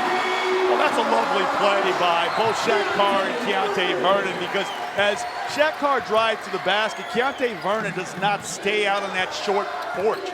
He works himself right to that left block, and it makes it an easy find for Shaq Carr. And Keontae Vernon puts 2 hands on it in that painted area. It's going down. I tell you, man, if Carr keeps playing like this, Casey Benson might have some trouble getting back. I mean, Shaq's playing really well. He is playing well. I mean, it's a good problem for Coach Marley to have. He can rest his starting point guard a little bit more. But look at this one more time. I mean, you got Keontae Vernon. He's hanging out over here, okay? Right? He's just watching the option. As Shaq dribbles in this way, he just makes it right to the basket, and then boom, he's past the defense for an easy 2-point. Davis at the line, 53% free throw shooter, 19 of 36 coming in. In the ball game for the Wolves, number 11, Casey Benson, 25, Keep an eye on Keontae Vernon. Banged up a little bit. He's talking to Jordy. Backett. Never really a good sign, unfortunately. Hey, working himself back to that little training table. Yeah, they got a little training table on the side in the little vestibule back there. What do you call it? A little tunnel area. And in fact, he's walked past that all the way back to the locker room. Interesting. They've got Benson out here with Carr and Braun, Blumbergs and Laver. I think he just had to use the bathroom. You think? Carr, floater, not there, Laver. Ooh, he tried to tap it back, pulled down by Rashawn Davis. Up quickly, Perkins, down low, underneath and in. Pablo Rivas. I tell you what, Perkins is a blur in shorts. He hits that ball from the half-court line into the paint. That's about as fast as any college player we've seen this year. Defense on Benson. They're going to bring Carr back out as Goldsmith was on Casey. Braun makes a move down low. Laver pulls down.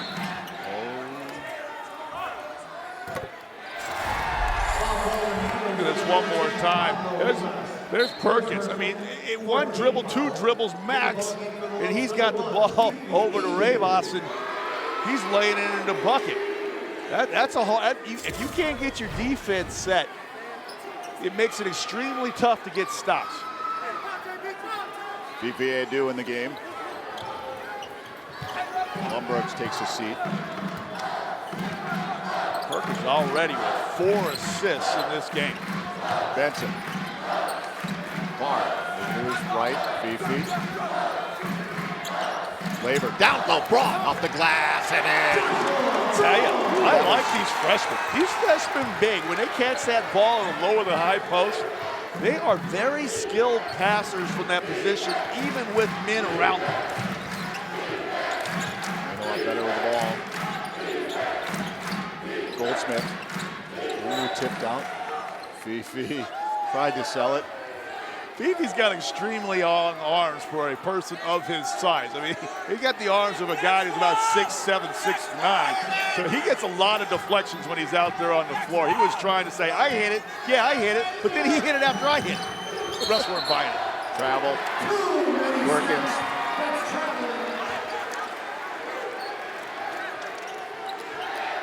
And he carried it a little bit like a running back. Yeah, Perkins, that's a second turnover. I think Coach Moten will live with that. As much action as he's been able to provide for his teammates, not bad play. Try to make something happen. Moten, arguably the best player in Eagles history, their head coach in their 8th season.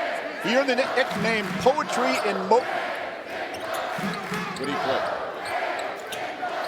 Pretty good nickname, I'm thinking.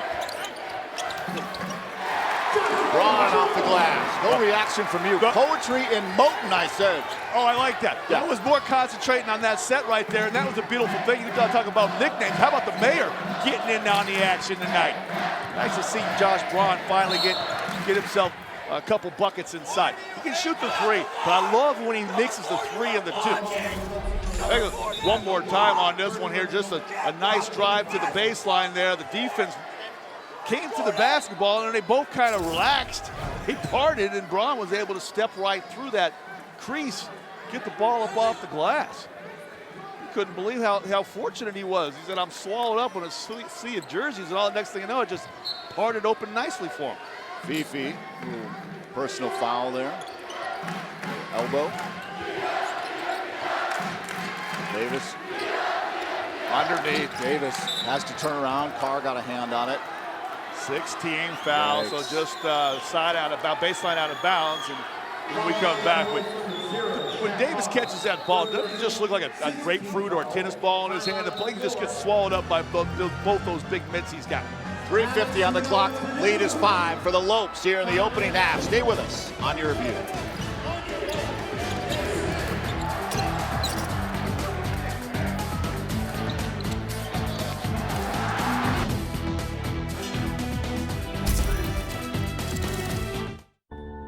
It's that time again. Time to be thankful. Time to be with loved ones. Family Christmas. And family traditions. Now's the time to make room for what's really important. The years go by fast, and the holidays even faster.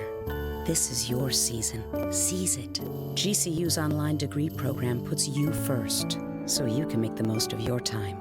Find your purpose at Grand Canyon University. I'm Dominique. I'm a student here at Grand Canyon University studying hospitality management. My hospitality courses here are giving me a high-quality education from professors that I know have been successful. Being able to work while I'm in school has enriched my college experience. I feel like I know where I'm going and what I want to do. When they say, find your purpose, they mean it. Find your purpose at Grand Canyon University. Private, Christian, affordable. Visit gcu.edu. Welcome back. The Lopes with a 5-point lead with just under 4 to go in the first half. But let's take a look at the college landscape when it comes to the top 25 in men's basketball. We've got a new number 1, Villanova, knocking over Duke's spot in that top-ranked spot. Meanwhile, Duke moving down 3 spots after their loss to Boston College and cracking into the top 5. ASU, they are off to the best start since 1974-1975 season after their big win at Kansas. Kansas dropping to number 13 from number 2 after that loss. And lucky number 7, that belongs to UNC and our famous Tar Heel Scott Williams. Gonzaga at number 12, and rounding up the top 20 is Tennessee. Meanwhile, Arizona back in the top 25 at number 23 after wins against number 9 Texas A&M and Alabama. Yeah. How about my Tar Heels, huh? How does Duke lose Finally a game and getting they only dropped to like 4 and you're way down at 7? Well, you have a loss. It's somewhat It was political. Political. And there's a bunch of haters because Carolina won the national championship last year. Yeah. Have I mentioned that before during this No, I don't broadcast? believe you have. You guys won the national championship Yeah, a year ago? right down the Glendale? road. Yeah, it was a beautiful thing. Wow. Beat Oregon. It's amazing. You in never the bring that up. semifinals and then clipped Gonzaga in the finals. I was at both of those games. Tremendous basketball in that Final Four. Was just something to watch. You must own a lot of powder blue. I'm wearing a little powder blue for you. I bleed blue.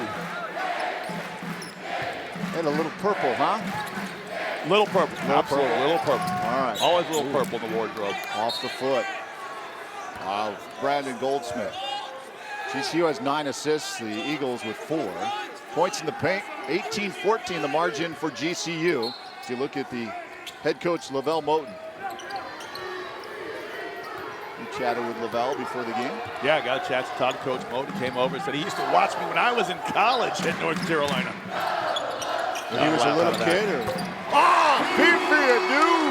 How about the job Fifi Adu's doing right now? He got himself 9 points in this game, and he's perfect 3 of 3 from the floor. Goldsmith dribble handoff to Perkins. Perkins been active in the opening half. Looking inside to Davis. Lavers all over on Davis. Perkins trying to sell a shot. Fifi Adu got a hand on it, out of bounds. There's only 3 on the shot clock. Laver doing a good job down low against Rashawn Davis, their leading scorer. One correction, I got to correct myself. I got ahead of Fifi Adu there. He's 2 for 2. He's got 2 3-point made shots in this game. A perfect 2 for 2.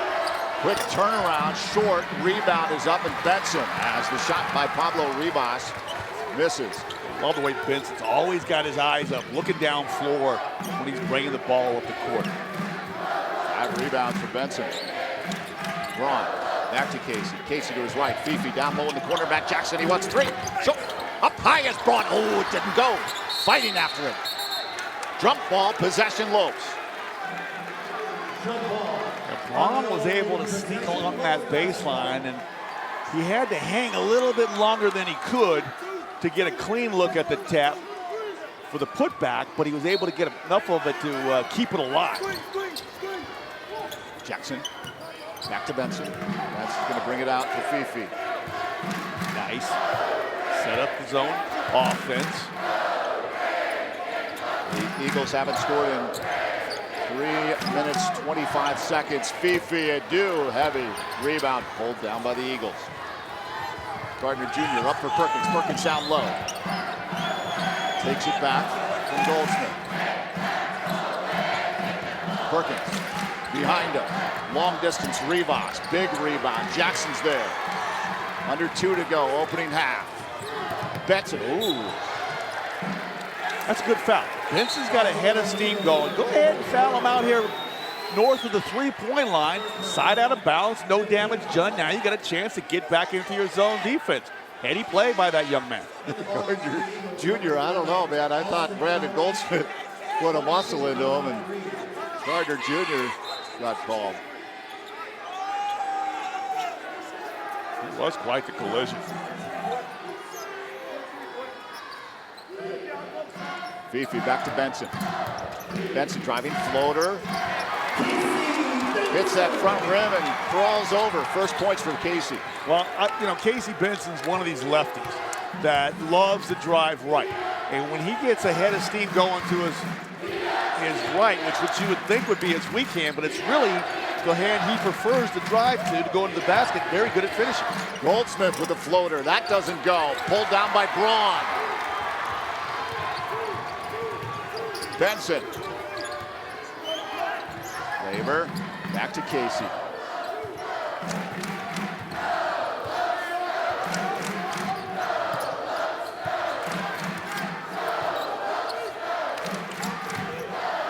Braun pulls down. Inside. Cross court. Fifi pulls down. Back to Braun for 3. Ba-boom! Well, that's good zone offense right there. They got themselves set. Josh Braun wanted that right side, and then he was able to get a little bit of a drive going, kicked it over to the dude who drives on the baseline and kicks it back to Braun, who knocks down the 3.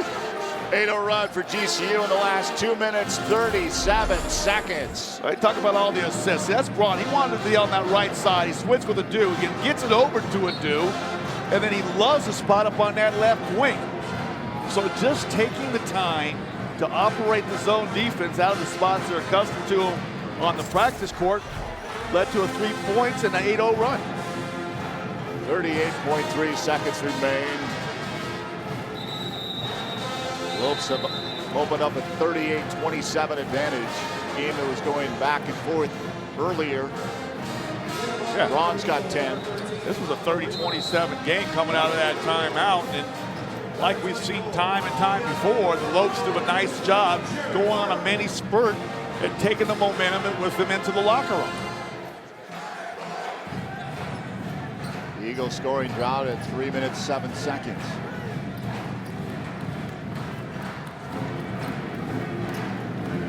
Goldsmith.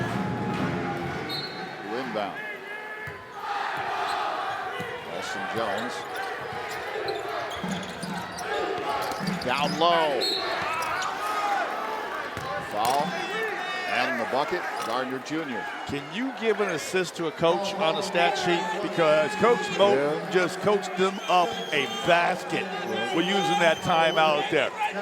Similar play they had before when they're going screen along that baseline and then get a nice high percentage shot underneath it. A strike delivered by, was that Reader Davis up high, still on the page out of the GCU big playbook.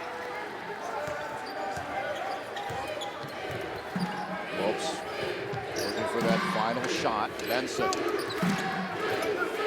18-17. Looking back at Marley. 14, 13. They're going to have to move soon. As soon as they get the cue. Go. Fifi, Benson. Benson puts up by 8. 38 to 30. They did a nice job defensively holding this Eagles attack to just 30 points in the first half. Remember, this team averages 4 more points than the Lopes, 76 a game. Send it over to Kate.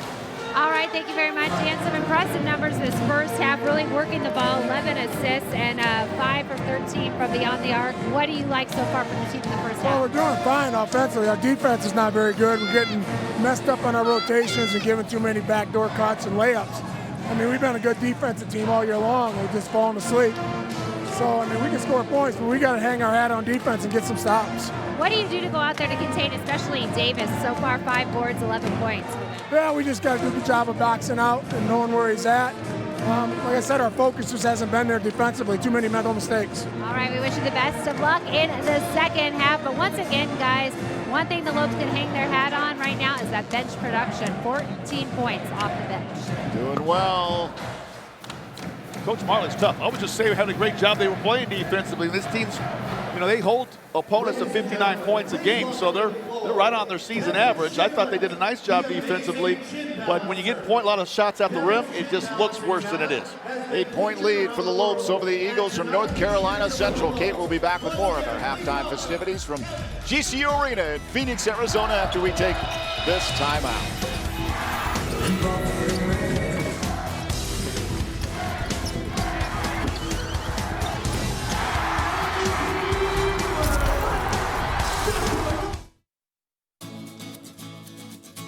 I've been to other colleges, and GCU is the most student-friendly campus that I've been in. I work full-time, I have a young family. Coming to class at night after work has been perfect with my schedule.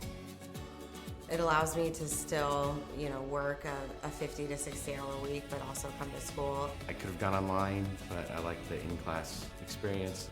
I work full-time, and I'm also a parent, so having evening classes have been the best option for me.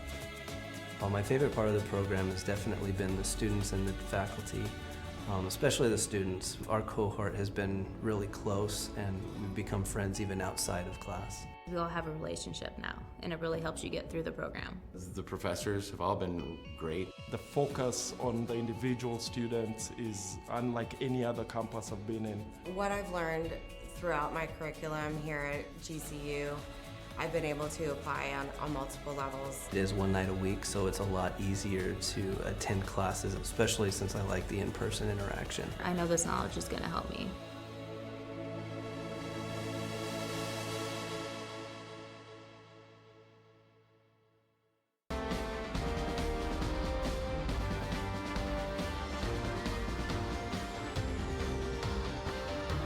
Find your purpose at Grand Canyon University. Private, Christian, affordable. Visit gcu.edu. Wow, well, this is one way to handle the holidays. You don't have to juggle everything you have to do, just balance it on your chin, right? That is what the Lopes fans are watching right now here at halftime inside GCU Arena. It's Ken Shiflett, the amazing chin balancer. It's pretty impressive what he's doing, but also impressive what the Lopes have been able to do in the first half. They do have an 8-point lead over the Eagles. However, we know Dan Marley, and he wants even more from this team, especially when it comes to defense. So we'll see what they can do in the second half. But for now, I'm Kate Longworth. Thank you so much for joining us here on Your View Cox Channel 4. This is our Lopes halftime show, and I'm joined now by members of the dance team, Maddie and Ashley. And ladies, thanks so much for being here. And I know you guys had a great start to the season when the dance team swept top awards at the summer competition and got the paid bid to the USA Nationals. What was that experience like? It was an absolute honor. We worked so hard to get there, and then we got there and we earned that bid, and now we get to go compete and represent our school, so it's awesome. And you guys, we see you at so many events out here, but we also know you do a lot for the community. Take me through some of the outreach the dance team's involved in. We do a lot for the community as a team and as a sisterhood. We serve at Feed My Starving Children, Hope Women's Center, and a lot of other places in the local Phoenix area, getting involved in the community as a team. And especially around the holidays, I know that effort is so appreciated, but also it's always appreciated the energy you bring to games. What was it like for you specifically last week when you got to perform at Talking Stick Arena? Well, it's a bigger arena, so it was awesome to kind of get that pro experience and perform for our crowd who filled up the seats, so it was awesome. And what is it like for you guys? I know the Havocs and the cheer and dance teams and the band have been getting a lot of national recognition for the energy they bring to this building. What's that mean to you guys? Oh my gosh, well, we're just a giant family here at GCU, and we collaborate on everything. Every game day experience is unique and special in its own, so it takes a whole village, and we all work really hard together to make this all happen, and it's really cool to grow close and just see what happens because of it. And not to get too emotional during our halftime show, but you are the only 4-year senior member of the dance team. What has the experience been like for you, and what memories will you take from GCU? Well, I've gotten sisters throughout all 4 years I've been here, and it's been an amazing experience. I'm going to miss them all and getting to perform at games and the halftime shows and all this craziness. I'm going to miss it all. What are your future plans? I'm a marketing major, so I hope to work for GCU for a while and get my master's degree. Oh, perfect. So you'll still be around, which is terrific. Well, we wish you guys all the best of luck, and thanks for all you do, bringing the energy here. We talk about the fans being the sixth man, but I think the cheer and dance teams definitely also add to that atmosphere. Thank you so much. All right, well, we will have more from the dance team, the cheer team, the Havocs, and of course, the Lopes players. When we come back right after the break, we'll also have more from Barry and Scott as they wrap up what happened in the first half and let us know what the Lopes need to do in the second half to make this 2 straight wins in a row. We'll be right back with the Lopes Halftime Show here on Your View.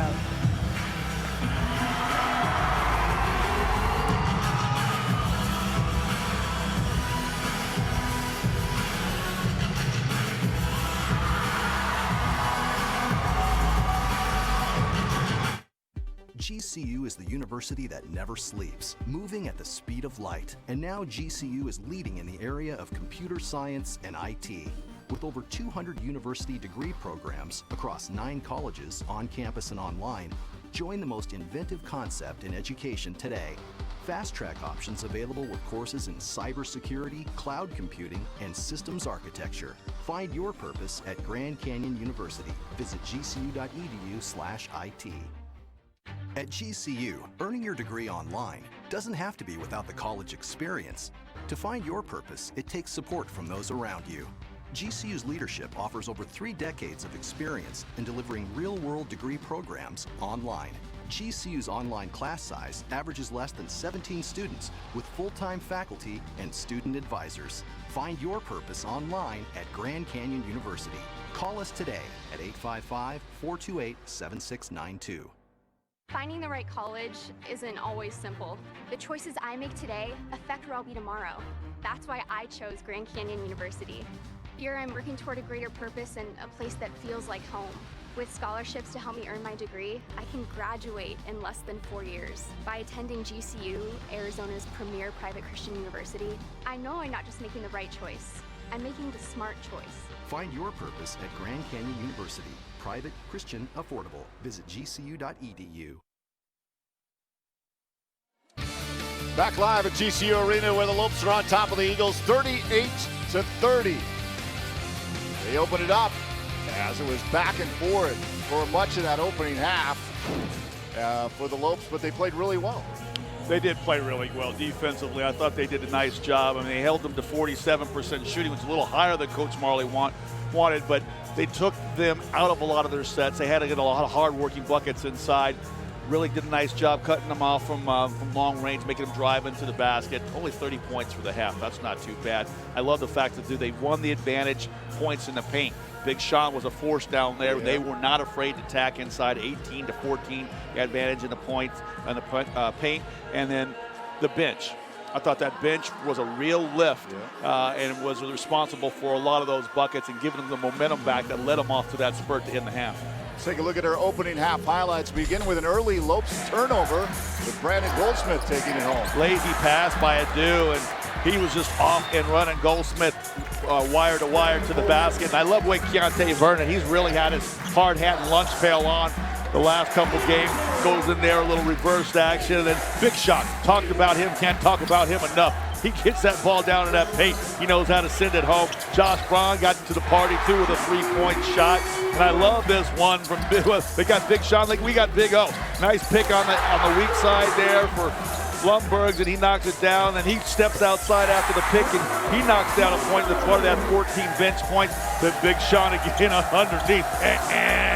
You don't box me out, I will dunk it on your neck. And then Fifi Adu from three from Vernon gets the dunk. And then Fifi Adu for three out there in that short porch in the corner. Knocked one down and decided, okay, if I'm going to receive some threes, I'll also dish a couple off. He gives one over to Josh Braun, who knocks one down. And then I love this one here by Coach Moten out of the timeout. Little high-low look underneath, concentration bucket and one for Gardner. 38-30 the score. You look at the halftime stats, 50% field goal percentage, 5 of 13 from the arc, out rebounding the Eagles are the Lopes. Assists 11-5, and bench points you mentioned is 14-6. Well, also they've been outscoring them in the paint 18-14. Benson has 4 assists. Carr has 3. They're feeding down low too with Keontae Vernon and others down there. Really are doing a nice job. In fact, of their 16 baskets, 11 of them have been assisted. That's a really nice hit ratio. Over 20 assisted a game ago, so doing a nice job really distributing the basketball, looking for one-on-one. And it makes the game easier. You want to shoot 50% from the field, that's how you do it. Make your teammates better. All right, we will continue with our halftime festivities from GCU Arena in Phoenix with GCU on top 38-30 over North Carolina Central.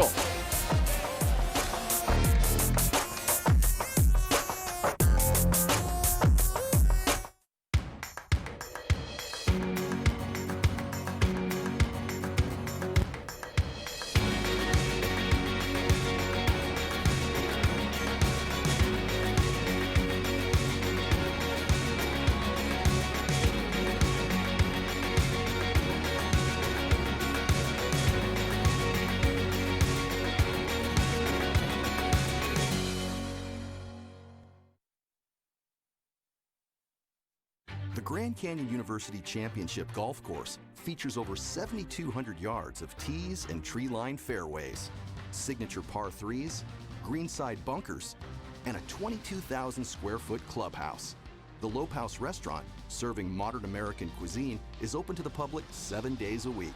Come experience the best golf and dining destination in the heart of Phoenix. Book your tee times at gcugolf.com.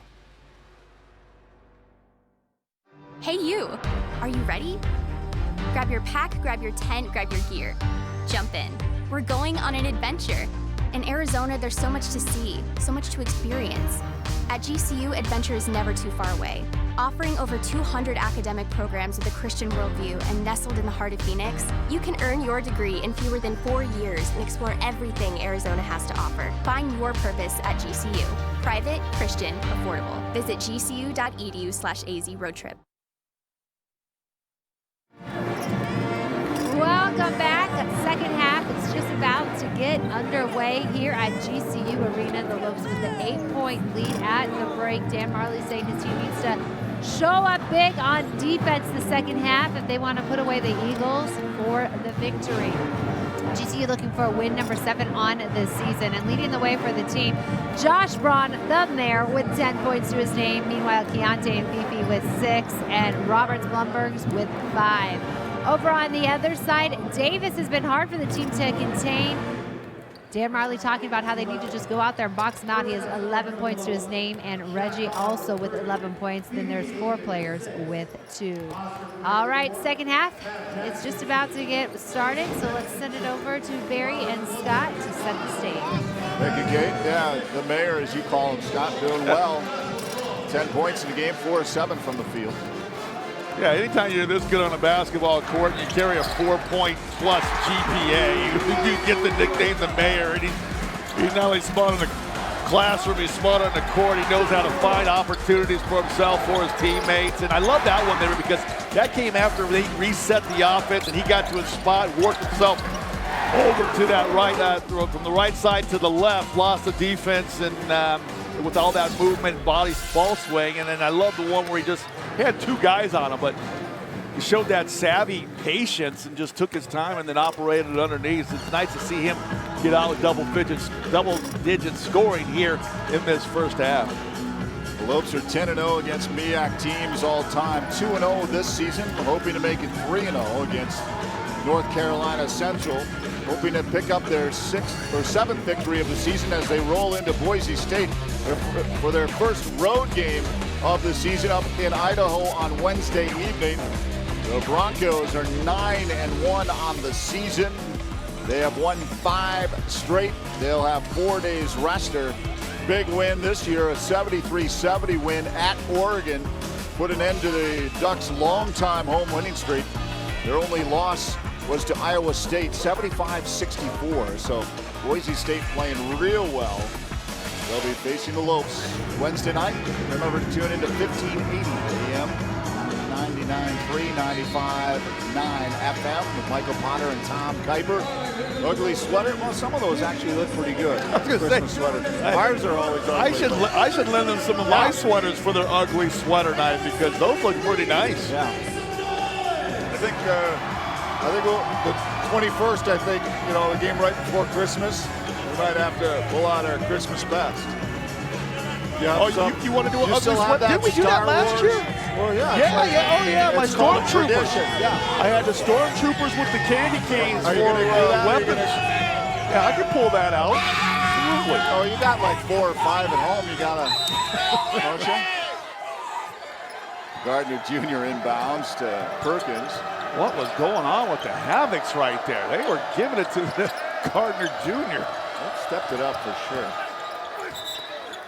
But finals are making these kids crazy, or I don't know. Maybe Stampede. They're just like on edge. too much sugar. Whacking me in the head.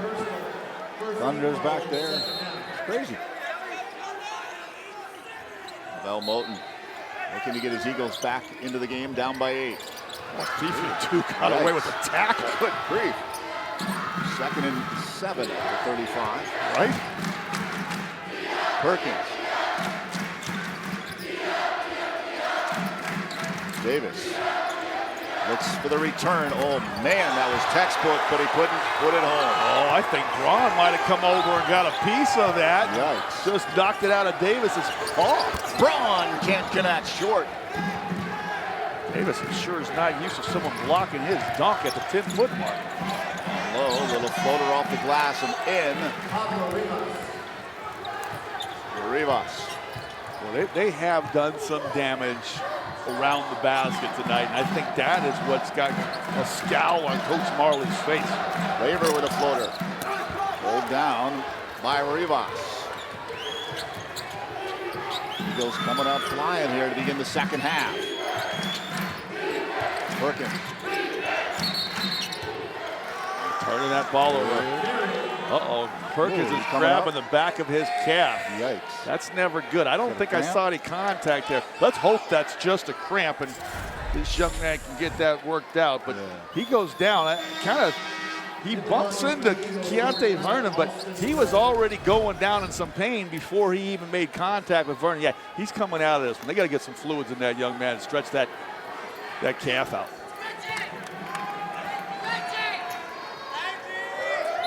Traveling cross country. Yeah, they got to go right back across country and got a tough one on Wednesday night. Coach Moulton, he said, may have made a mistake when I scheduled our score. He's like, I'm tired. My players have to be tired. I said, Coach, remember, they're 20 years old. We're the old guys. They can handle it. Benson, open lane, floater up over the top of Davis. Keontae Vernon can't put it home. Mercer. Benson, fresh 30. Braun's going to pull it down, drop baseline. Muscles, drops it, hoop it hard. Yeah, they're going to get Rivas down there on that baseline. He tries to get to position to get his arms raised up, but Josh Braun's just the aggressor here. You can see Rivas. He didn't square his shoulders to the oncoming collision. He's got that right shoulder forward and then 1 foot in that restricted area. That's just an easy opportunity for Braun to get into his body, and if he doesn't get the contact finish, then at least he'd go into the free throw line, but he's able to muscle that one over the front of the rim. There's a custom money. Braun, 3-point play.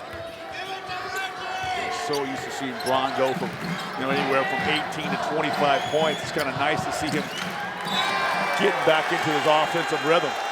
Look at the backcourt pressure by the Lopes. Forces a turnover. Off of Gardner Jr. Fifi. Fifi's dropped a couple of Eagles here. Little big man. Benson quickly, Braun, bounce pass, Burnt. Oh, don't put it low for the big man. That's what Scott always says. One big man to another, you think they for sure pass it all right. Laver, rebound. Benson. Braun. Look at Josh Braun. Oh my. He came to play, maybe. Yeah. Oh, he knocked everybody over. Look at that. You don't see Josh Braun take it from the deep corner and then get all the way to the hole and finish over the top. That was a nice drive. Oh, that was a nice move by the Havocs. That was a new one for the Arsenal. Blew the whole crowd over. Oh, look at Keontae Vernon putting that pressure on. He stepped out. And look at this one more time here. Keontae Vernon stays nice and high, changes and alters the shot, and then Josh Braun says, I'm coming through.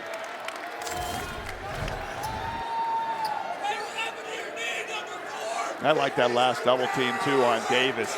I always say, yeah, you can double team a big guy who's a threat down on the block, but you can also double team if he's not a threat to see how he can handle the pressure of making a pass out of the double team. And that time Davis just took too many steps and ran out of real estate on that baseline.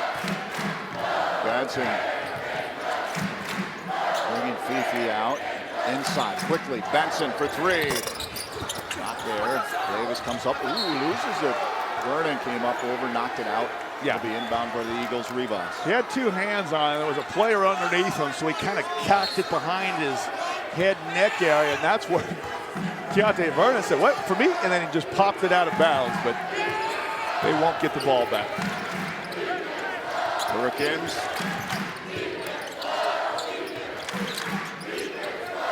Goldsmith leaves it there for Jones.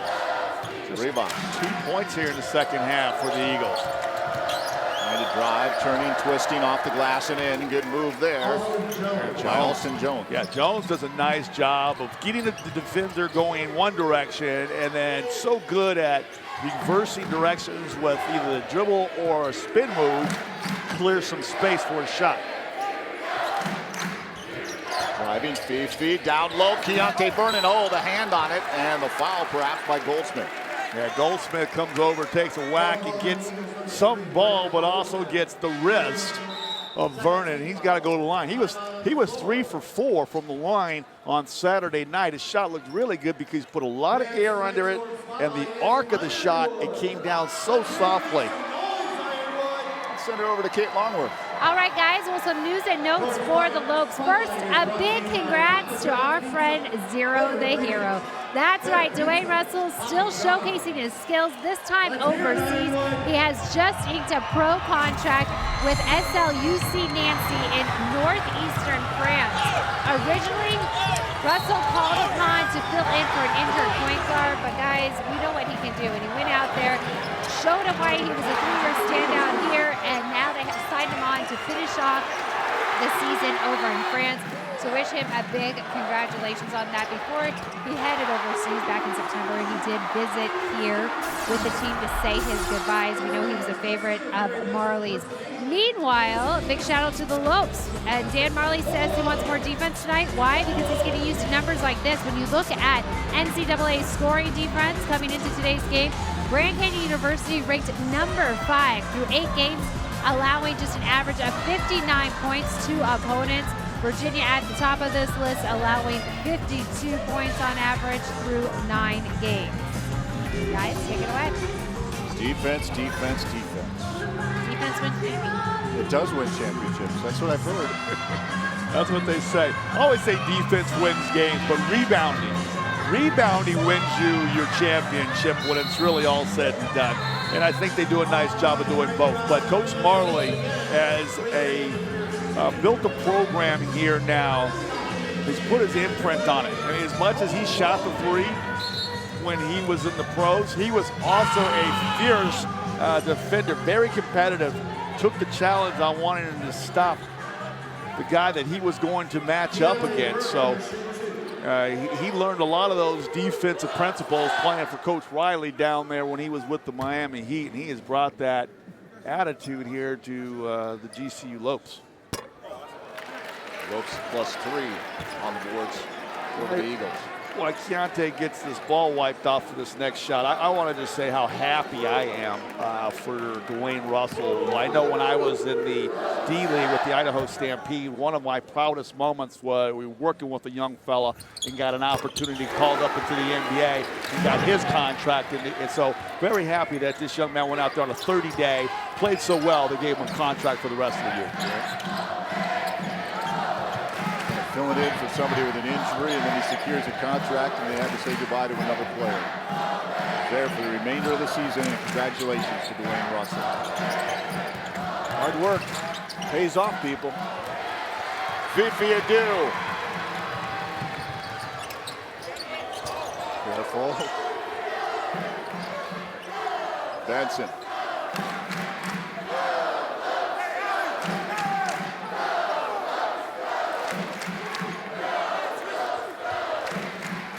Benson waiting patiently. 9, 8, 7 on the shot clock. Leaves it there for Braun. 6, 5. They better get it off. A little disheveled on this. Braun over to Benson. That doesn't happen. Violation. Marley's just wondering what was just on the floor there that he witnessed. Well, they've had some issues at times trying to crack their zone offense, to crack that defense, and that was one of those times. Very little penetration with the pass on the dribble south of that free throw line, and when you're just out on that perimeter, it makes it easy for that zone to match up. Lopes 2 of 8 here in the second half. Driving there is Austin Jones. Jones a couple times now, back-to-back baskets here, getting below that defense for the Lopes are getting some buckets, and they go right back into that 1-2-2 zone defense. A little flat here for the Lopes. Benson, Fifi, inside, Vernon, turn around, short. Pulled down by Brandon Goldsmith. Jones looking to move again. Benson with the rebound. Benson driving, leaves it there. Braun drives into the paint. Careful. Vernon is going to hand it back to Josh. Over to Benson. 14 minutes to go, second half. Fifi, he's got some room. Bounce pass underneath the Blumberg. Sweet feet from Fifi. No communication that time. 2 guys on the ball in the zone defense, not in a trap situation, is always going to spell doom for the back line of that zone defense.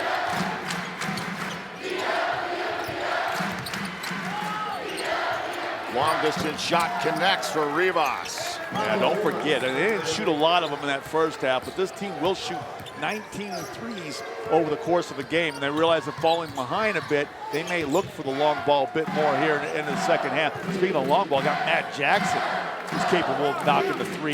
He's at the scorer's table waiting to check in next to the ball. Rivas, 43% three-point shooter. Braun, though, also counters from the corner. Well, he's the all-time leader of three-pointers for GCU, so it finds that he loves the left side of the floor, either the left corner or the left wing, to knock down his shots. Inside and a nice feed down low. Going Rivas to the rack, mixing up the 2s and the 3s nicely tonight. Ooh, where was that pass? Blumberg's. Blumberg wasn't sure if it was for him. Seemed like he might have had a chance to get a hand on it, but he pulled his hands back. And then look at this one more time here by Adu. He just gets it down in there below the free throw line, slips it off to the big. The next time down, they find Josh Braun over in that left corner. Marley on fire. Make a stop defensively. Jackson in. Oh, that pass way over from Davis, looking for Rivas.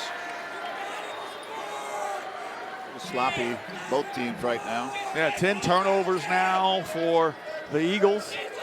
And that's a little more of a tough pass. If the bigs are passing out of that free throw line area, that's one thing. When they start getting out to that three-point line, that's a bit far for them to execute those types of passes. Fifi pulls down, drives paint, kicks out, Benson. You saw the roadblock inside Davis and turned around. Fifi for 3, up high. Tapped at it. Oh, Blumbergs can't get it. Foul called. Looks like Rivas. Well, that time you had Matt Jackson and Blumbergs. I think even Josh Braun was down there on that offensive glass. You get 3 jerseys going to the offensive glass. That's going to put a smile on that man's face right there. That means you're working hard. And that's sometimes what it takes. And you talk about, be able to shoot the ball and pass the ball, but sometimes it's just hustle. Hey, can you get on the floor for a ball? Can you get on the offensive glass? Can you get a deflection? Can you get a blocked shot? Can you drive? Can you take a charge? Those are all things over the course of 40 minutes that add up to victory. Dominic Reed checks in for Rashawn Davis. Martin in. Vernon and Braun are going to sit down. Shaq Parr also in.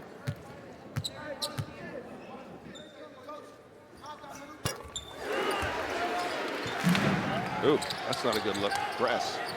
Blumbergs from the free throw line is a good look. Oh, no, nobody back for GCU. Goldsmith, Fifi, up high. Reed underneath. Foul on Jackson. Fifi holding that left wrist.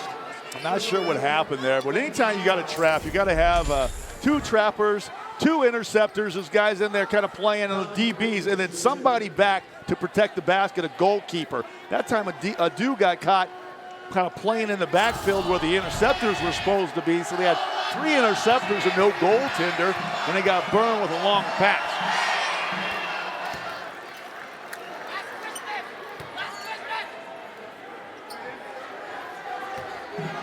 Reed at the line. 71% coming in. It was just 5 of 7 on the free throw line. A lot of attempts.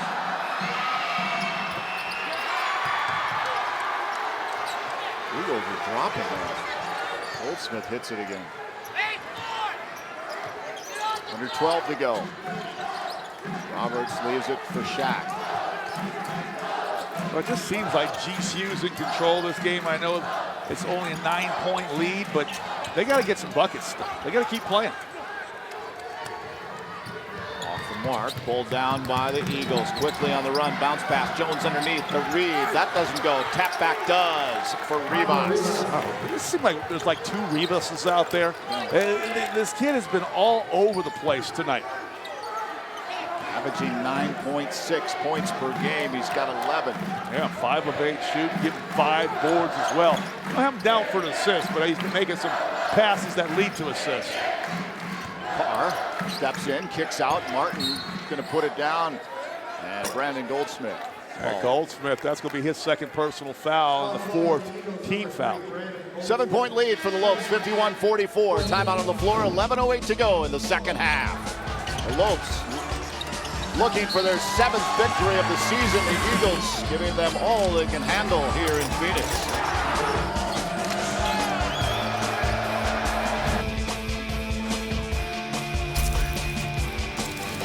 Finding the right college isn't always simple. The choices I make today affect where I'll be tomorrow. That's why I chose Grand Canyon University. Here I'm working toward a greater purpose and a place that feels like home. With scholarships to help me earn my degree, I can graduate in less than 4 years. By attending GCU, Arizona's premier private Christian university, I know I'm not just making the right choice, I'm making the smart choice. Find your purpose at Grand Canyon University. Private, Christian, affordable. Visit gcu.edu. Hey you, are you ready? Grab your pack, grab your tent, grab your gear. Jump in. We're going on an adventure. In Arizona, there's so much to see, so much to experience. At GCU, adventure is never too far away. Offering over 200 academic programs with a Christian worldview and nestled in the heart of Phoenix, you can earn your degree in fewer than 4 years and explore everything Arizona has to offer. Find your purpose at GCU. Private, Christian, affordable. Visit gcu.edu/AZ roadtrip. All right, welcome back. Taking a look here at the WAC standings. GCU has 7 more non-conference games before heading up to Seattle University on the 6th of January to start conference action. And right now, several teams in the WAC with 6 wins, starting with Grand Canyon They're in that number 2 spot with a 6-2 record. Right behind them, Utah Valley 6-4. Seattle U, that's their first game, as I mentioned. They're 6-5. Cal State Bakersfield and UTRGV at the 500 mark. New Mexico State leading the way at 7-2. And guys, this is pretty impressive because in the past, the WAC teams have come out of non-conference action, many of them with a losing record. This year, that's not the case. Although poor Chicago State fell big tonight at Northwestern, they are 2-10. Back underway, Carr. Near side, Blumberts in the corner. Martin's coming out. Carr in the middle. 3. Off the mark. Rebound. Oh, Freyer tried to climb up. Loose ball, Reed underneath. Oh, Freyer's called.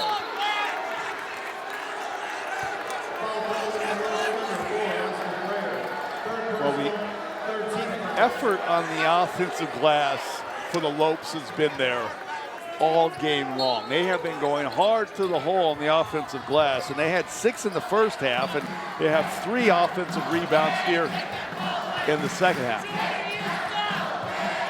Well, 6 of 13 here in the second half. The Eagles, 4 of 13. Reed puts it down, trying to drive over Jackson, and he traveled. Yeah, he walked. Nice job by Matt Jackson. He not really known for his defense of all the Lopes players, but he got to a stance, did a nice job cutting man off that time and forcing him into a travel. Martin plays catch with Shaq Carr down in the corner. Freyer comes back out to Jared. Martin playing catch with Oscar. Oscar's going to try for 3. Off the mark. Martin trying to muscle it out. Kicks out to Carr. Thank you very much. Yeah, Martin down there amongst the trees working hard, keeping the ball alive.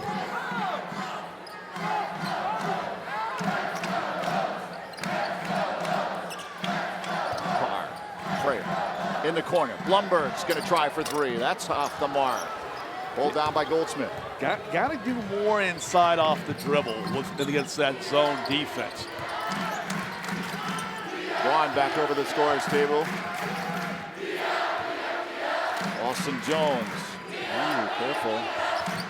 Goldsmith moves to his left, trying to move on Carr. Carr is going to be called. Yeah, that's Jones's move. I've mentioned a couple times, he likes putting that ball going one direction, and then he gets it away from his body, then he snaps it back the opposite direction and catches the defender slow to react, and that time Shaq Carr cracked him. He's going to go to the line and shoot a couple buckets. He's quietly like Rivas putting a nice game together here. 3 for 5 from the field, and that's his first free throw make. Blumberg's out, Braun in. Yeah, this is an opportunity, and they don't have Big Davis out on the floor right now. This group here with Oscar Freyer and Martin, especially Josh Braun, they can go inside and attack off the dribble against that zone. 5-point game. Lopes led by 8 at the half. Oh, picked it out, did Alston Jones. Inbound now in front of the scorer's table by Martin. 25 on the shot clock.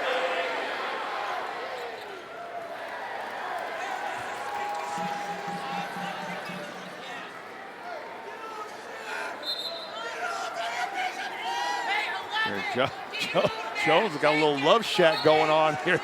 He's hugged up with Shaq Carr. That was a little much even before the ball was handed to Martin. He was all over Shaq Carr. So these two now have a little something going.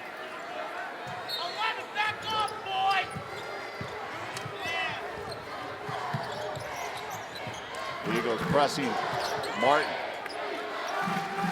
Back off now. Freyer. Carr. Braun in the corner, back out Carr. Carr, Freyer, near side. Back out to Carr. 11 on the shot clock. Just beyond the arc, over cross court. Braun open for 3. Ooh. Off the mark.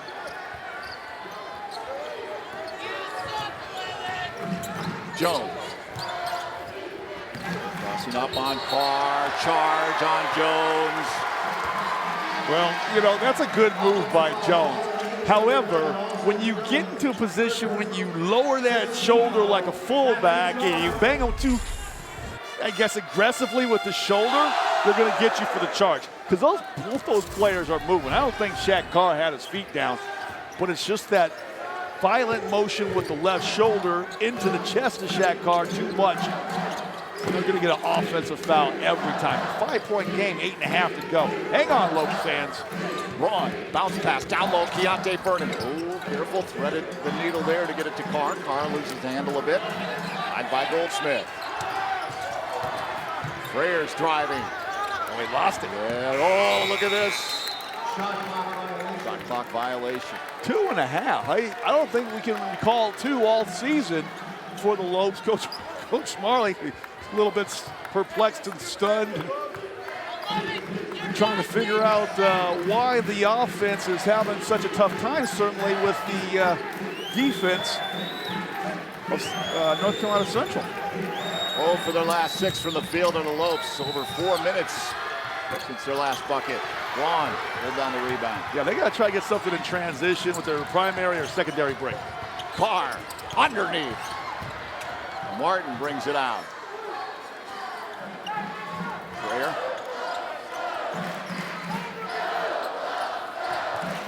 Down in the corner. Baseline, driving, Braun. Back out. Carr's going to try for 3. Short, not his best shot. Whoa, that was interesting. Going down hard there. It's like Perkins. What was it, Perkins that was cramping up earlier? Yep. Because it looked to me like he had an outage and got no lift on that shot attempt. And the ball went right underneath to the bottom of the basket. He was kind of running a little funky to begin with, but didn't get the lift he was expecting, and immediately kind of grabbed part of his lower body there. So Rashawn Davis, their leading scorer at 15.5 points per game, has 11, has also picked up, 6 or 7 rebounds as well, but they've done a pretty good number on him. They've had to put in Dominique Reed as well.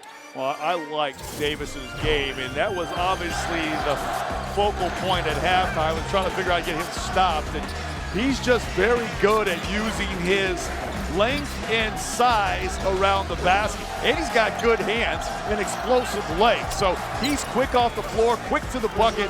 If you don't put a body on him, he will dunk over the top of you. But they haven't been able to get him off the launch pad here in the second half. Lopes 50% shooting in the opening half, just 22.2% here in the second. 0 for their last 7.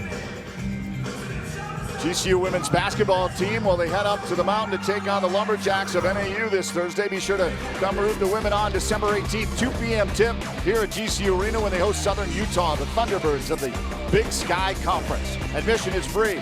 Best sports deal in town. Come out and support head coach Nicole Powell and the GCU women's basketball team here December 18th, 2 p.m. tip. Doubleheader. Mississippi Valley State in town to take on the GCU men's team.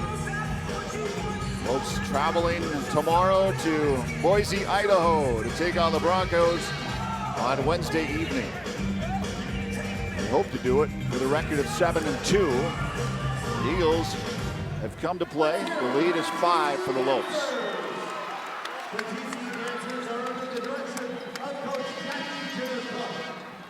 7:25 to go.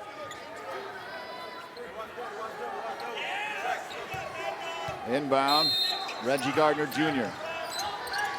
Reed quickly over to Jones. Gardner Jr. looks inside to Goldsmith. All right, that's like the 4th time after a timeout that they have executed that baseline play. Was the pass coming from the opposite elbow. I think the Lopes would get hip to that by now. Someone on that bench has got to tell these guys to be alert for the man cutting that door on out of bounds plays after timeouts. Good job by that man. Yeah, and give Goldsmith a lot of credit because he was moving to that spot while the pass was already in mid-flight, and he had the hands to be able to catch it. Unfortunately, couldn't finish off the 3-point play. 3-point lead for the Lopes. I didn't think it was going to be a 3-point ball game with just over 7 minutes to play. Did you, Barry? Nope. Eagles came to ball tonight. A bit of a 10-point lead. It was 8 at the half. Now it's down to 3. Carr. Martin, a long 3. Oh my! Did they need that? That was NBA and much more. Clutch. That was a good 5 feet rather, behind the 3-point line. Yeah, you're going to get at least 4.5 for it, wouldn't you? Yeah. That was a great swing of the ball. I don't think Martin got himself to the spot on the floor he would have liked to, but realizing that it was a clean look at the basket, he had to take it. Reed almost got picked by Vernon. Reed's looking all around, spinning, turning. He's just going to shoot it. Ooh, Goldsmith tried to pick it off Carr. Benson driving baseline, kicked out Martin. Back behind him. Ooh, Benson. He's looking at Braun, but Benson stepped in front. Calming things down, backing up is Casey. And that was a good job, good recognition by Martin. He had just hit a 3 from about the same spot. Don't want to get into a shootout. Get a good execution of your offense here. Braun, in and out. Oh, pulled down. The Lopes don't have a fast break point tonight. 5:45 left to go, second half. Austin Jones, the junior point guard. I'm Moten. 13-12. Wants him to move. 5-4, doesn't leave much for Jones. Oh my goodness.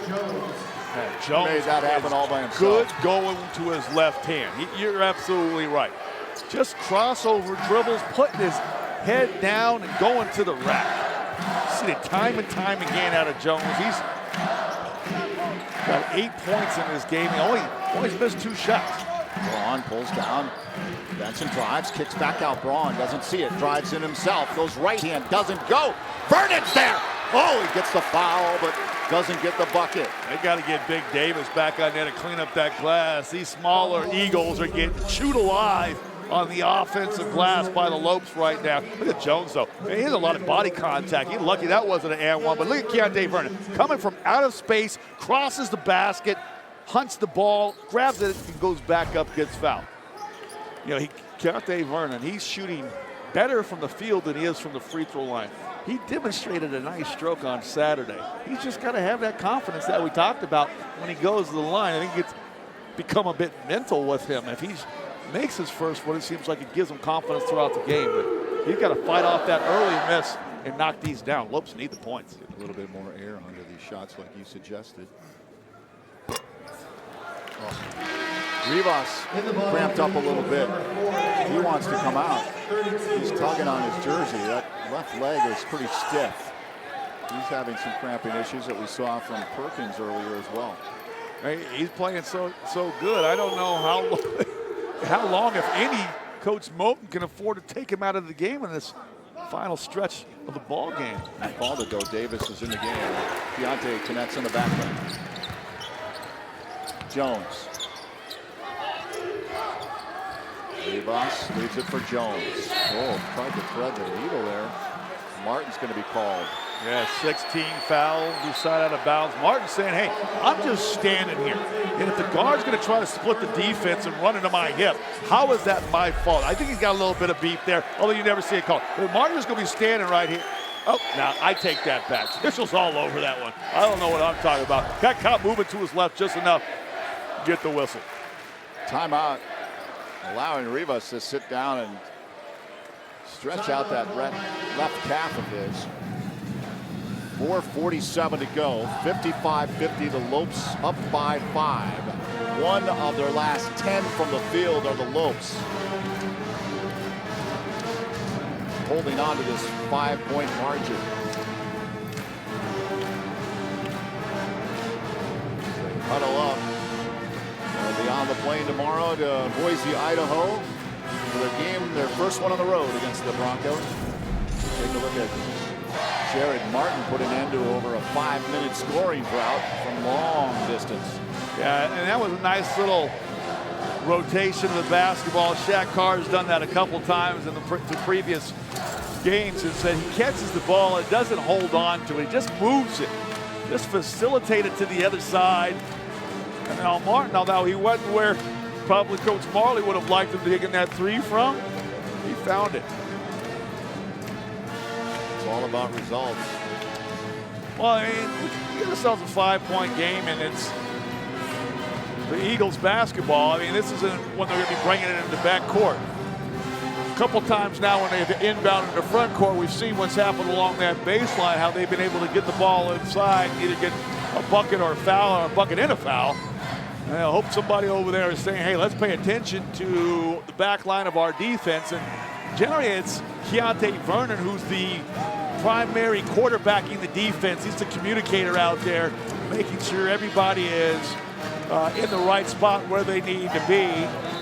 But they've lost a couple of these Eagles in situations similar to this. Yeah, we mentioned it was 22.2% just a few moments ago. The Lopes getting it up to 23.8. We'll see if Coach Moten connects on his third timeout here.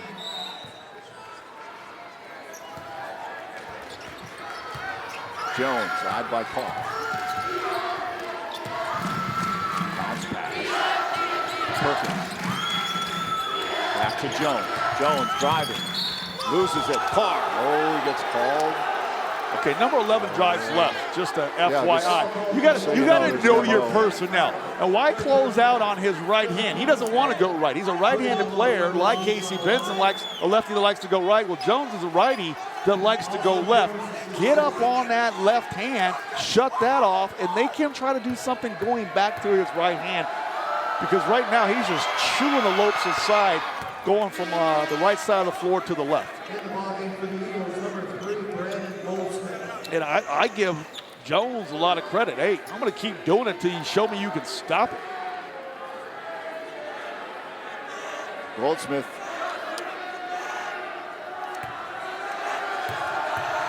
Checks in for the Eagles. 3-point game. Martin. Benson. To Carr.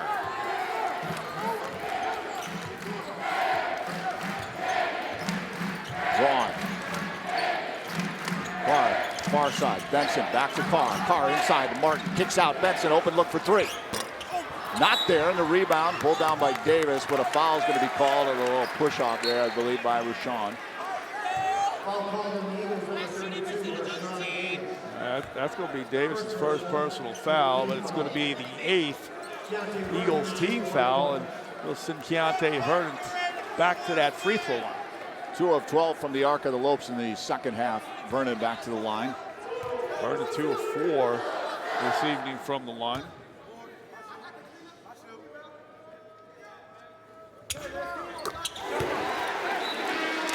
Doing it now. That barely touched the rim. I have to slight back iron and down. Goldsmith out, Gardner Jr. back in.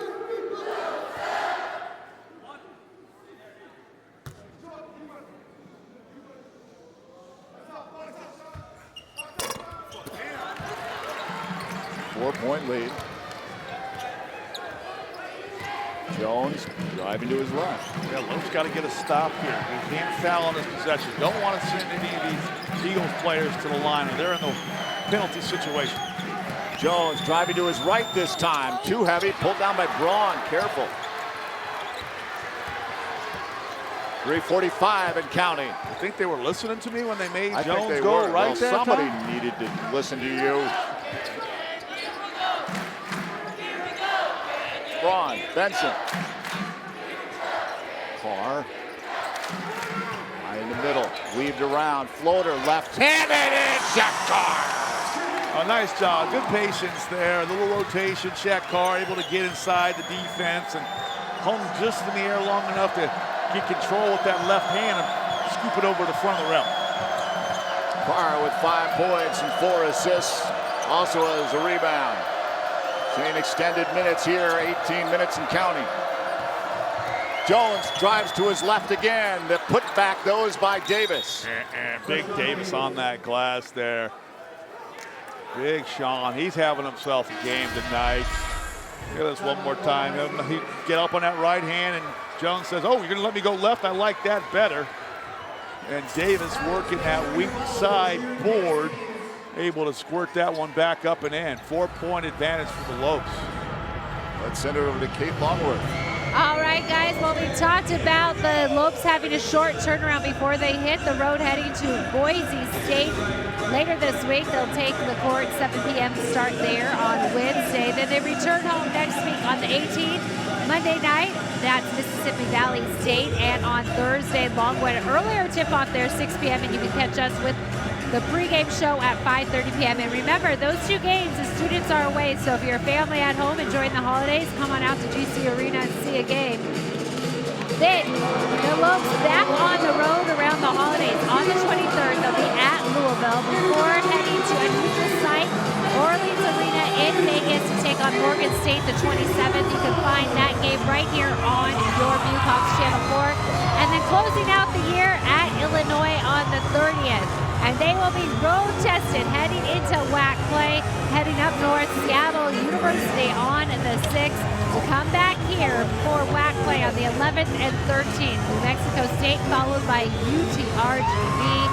And then a lot of games on the road in January, which will be unique for this team because you'll remember they started off with a road, or a home-heavy schedule rather, with their first 8 of 9 games played here at GCU Arena. But guys, this is what Dan Marley wanted to do at the end of the year, kind of get them ready to go, because as we know, they are playing for March eligibility heading into the postseason. No doubt about it. Upcoming games, Boise State, Louisville, Illinois. Neutral site game at the Orleans Arena, the site of the Western Athletic Conference tournament. We'll be in Las Vegas to bring you that game. I'm looking forward to it. Our first roadie, Barry. Yeah. Are we going to be roommates? You don't snore, do you? No, I don't snore. No. Oh, good. Okay. No, I don't snore. Let's be roomies, like Aaron Rodgers and Clay Matthews. That didn't work out so well, did it? Not for Aaron Rodgers.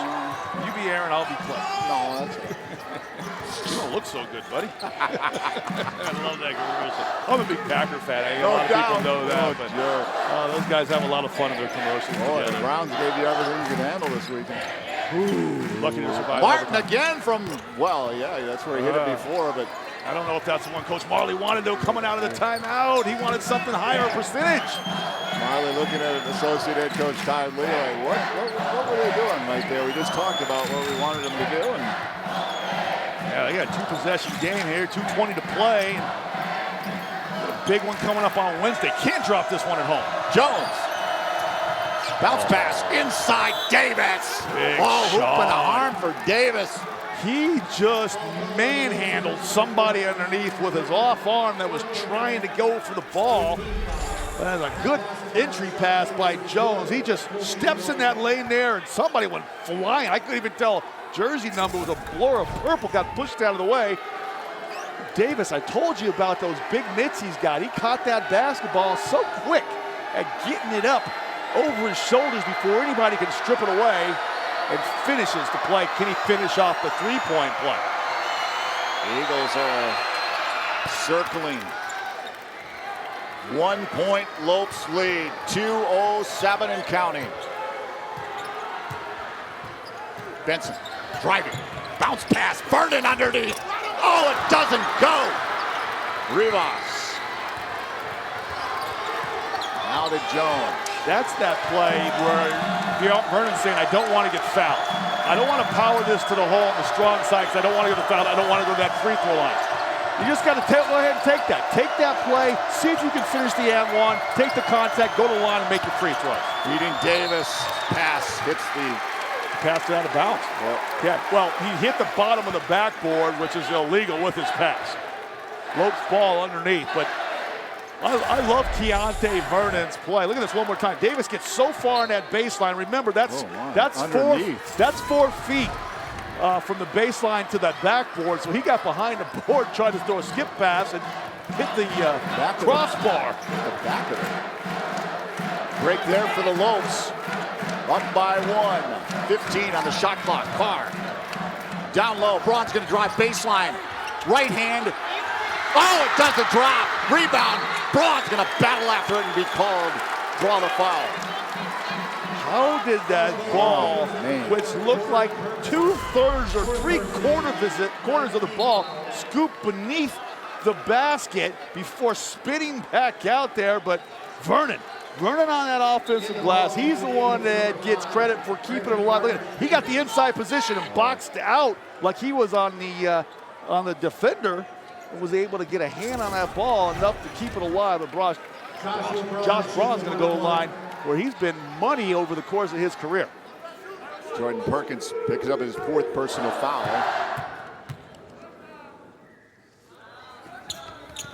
Braun this year shooting 69% from the line, Barry, but as we know, career a much better shooter than that, plus 80% in general. Perfect here tonight. This is his 3rd attempt.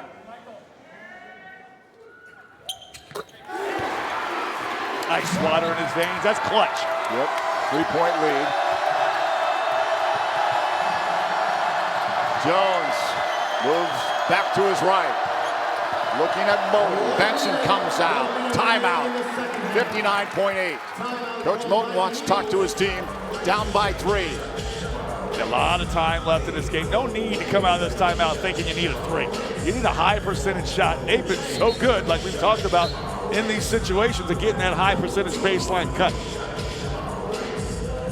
The Eagles were MEAC champions a season ago, a record of 25-9, 13-3 in the conference. Yeah, went dancing to the NC2A tournament. They're used to pressure games.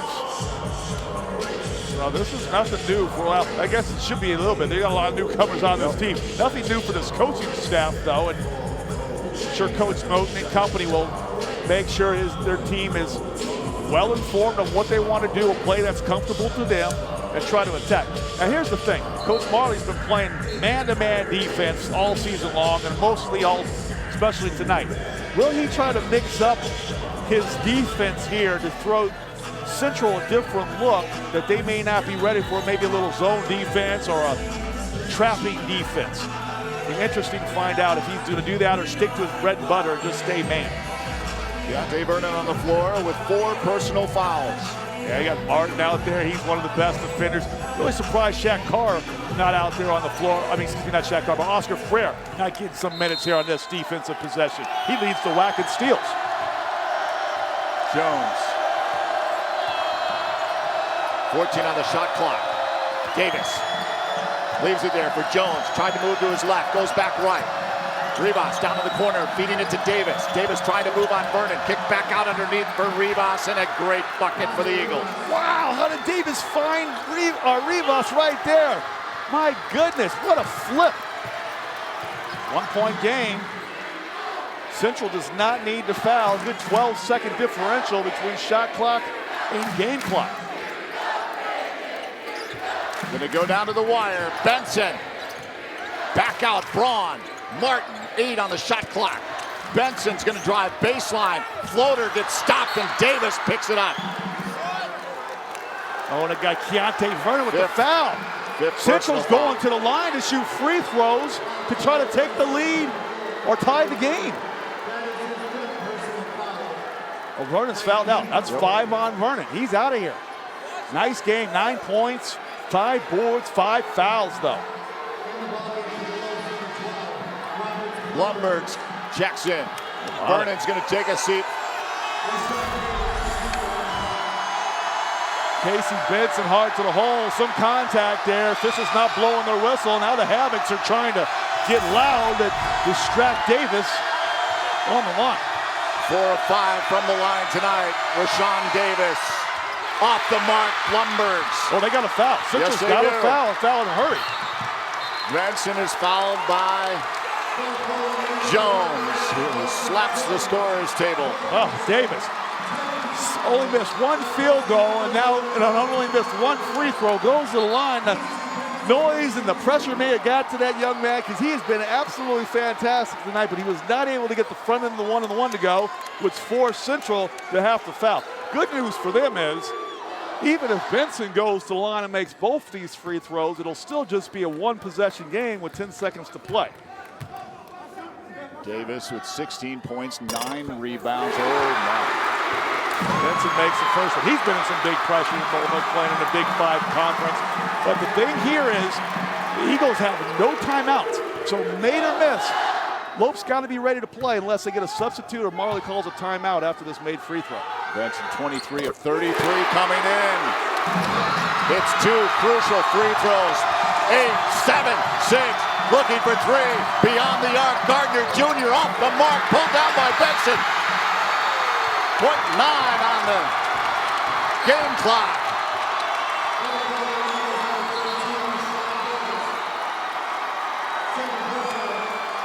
The lead is 3. Well, Gardner Jr. had to kind of circle back behind that three-point line to get himself set. He didn't catch the basketball kind of in the position that he wanted to, had to turn and comes back up firing from behind the arc, but he was not able to get it. This is the big one right here. Benson now 3 of 3 from the free throw line, and that, as you said, was big. Yeah, that's the nail right there. Obviously up 4 with 9/10. Nothing Central can do with no timeouts. They can launch up a 3 here at the end and just stay out of the way. Don't foul. That's it right there. And the game is over. The Lopes win it 64-59.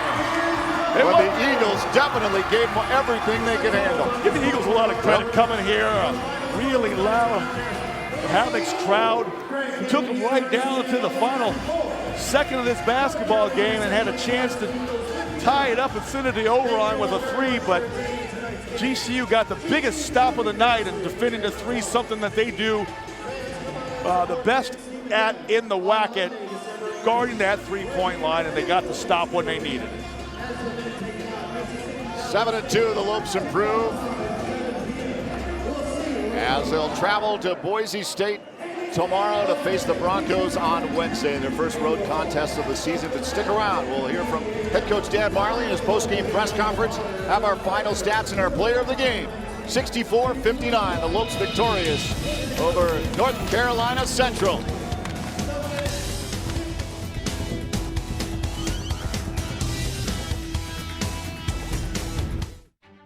Founded on the belief that the entrepreneurial dream is an engine that drives innovation forward in a global marketplace, the Colangelo College of Business educates and develops values-driven business leaders. Our graduates exemplify the principles of servant leadership and entrepreneurship. GCU's strong Christian identity informs the education you receive, integrating our Christian values with the business curriculum. The college features more than 25 programs from the bachelor through the master's level, catering to traditional, evening, and online students. These programs serve a diverse set of aspiring business professionals who not only learn in the classroom, but gain real-world experience operating actual businesses. Our students also receive unique access to Jerry Colangelo's legendary experience, leadership, and connections throughout the business world. Find out more at gcu.edu/business.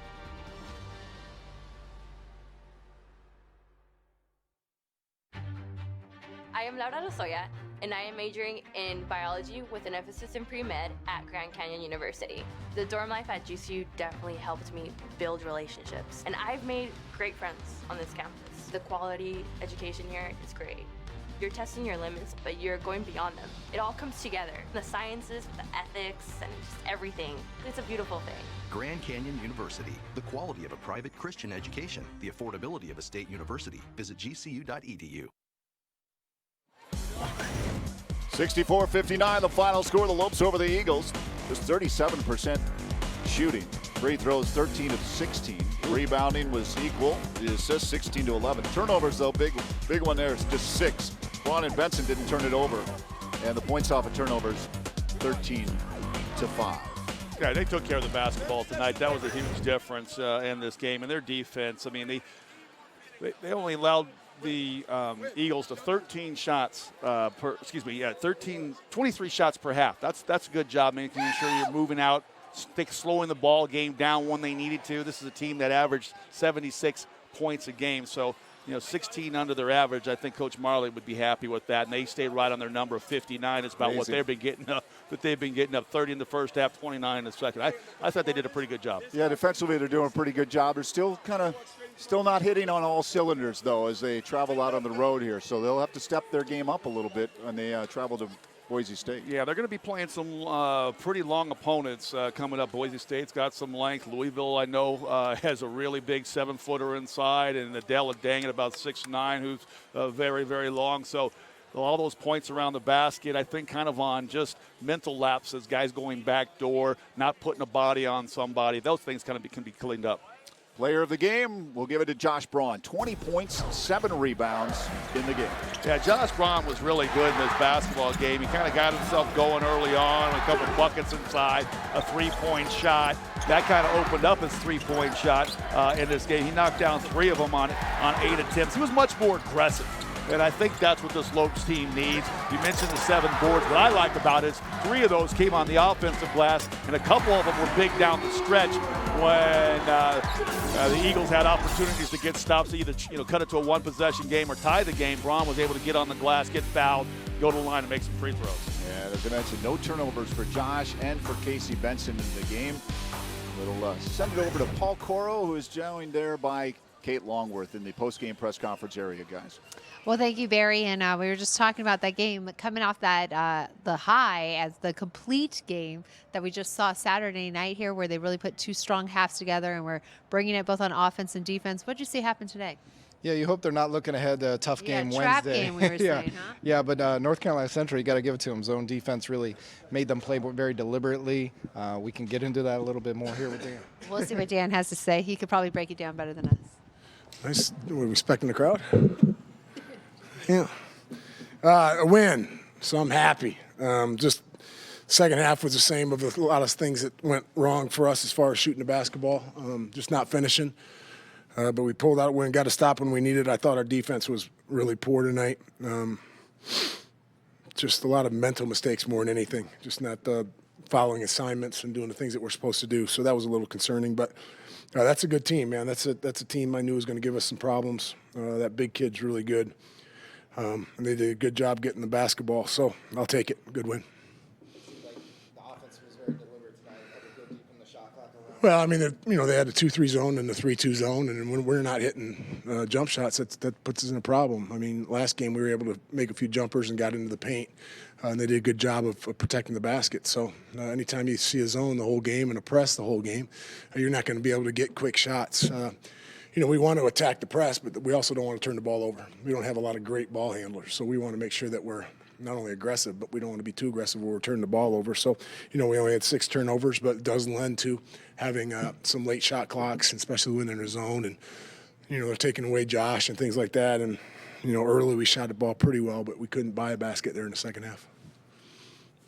Their interior scoring, was it their size, mistakes on the end? A little bit of both. I mean, they had a couple back cuts to the basket, but 32 Davis is a good player. Man, he's their best player. He's a big kid, 6'9", 250. Does a good job of sealing. They do a good job of getting the basketball, and he finishes around there. So it's just what happens when you play a good big guy. They're good, and then they had some penetration and got some and ones, which we'll have to look at the tape on there because we gave them too many easy and ones with some ticky-tack fouls. So we got to do a better job in that. But I think just our focus defensively for whatever it was. We just didn't do a good job of completing our assignments, getting lost on back cuts and things like that. Time to regroup as you hit the road. What are you anticipating as this is your official game on the road out of the area? I'm expecting an extremely tough game. Boise's a really, really good team, so it'll be a real good test for us. It'd be good for our guys. We need to get on the road a little bit and play against a good team on the road in a good environment, and they have all that. So I'm anxious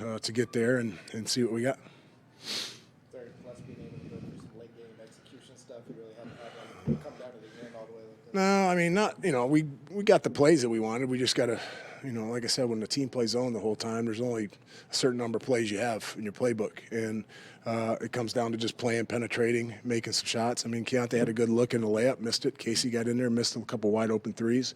But we came up with the shots when we need it and the stops when we need it. So I thought we executed fine. We just, defensively it was disappointing. And then we just got to hit shots. I mean, there comes times where we just can't throw it in the bucket, so that hurts. What is like to be able to close out a game like this with your guys' confidence? Oh, I don't know. I think our guys are confident. I'm usually irate right now because we won and we should have played better. But I've learned in my short coaching career of 5 years that you take every win as a positive and you move on. That was a tough team. So, our guys are positive. We just got to do a better job of finishing down the stretch and just being a little tougher.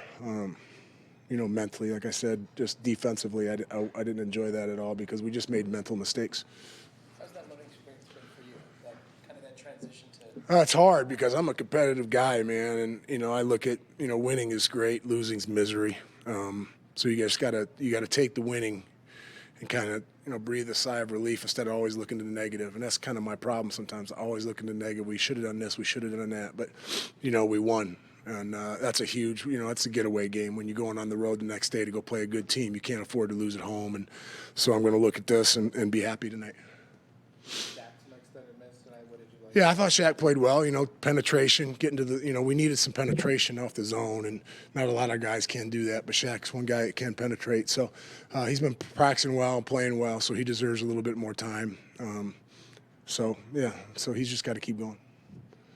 Overall, the turnovers were low, though. Guys taking care of it. Well, we did a good job. We did a good job against the zone. Like I said, we'd like to be more aggressive and make them pay for zoning us, but that also comes with the fact that you may have some more turnovers. So we wanted to make sure we took care of the basketball. And that's why the shot clock was deep a lot of times because we're methodical in breaking the press and not trying to do too much and turn it over. So, Casey and Shaq, I think they had Casey had 7 assists and Shaq had 4, and both of them didn't have a turnover. So that's really good. How dare you? Good?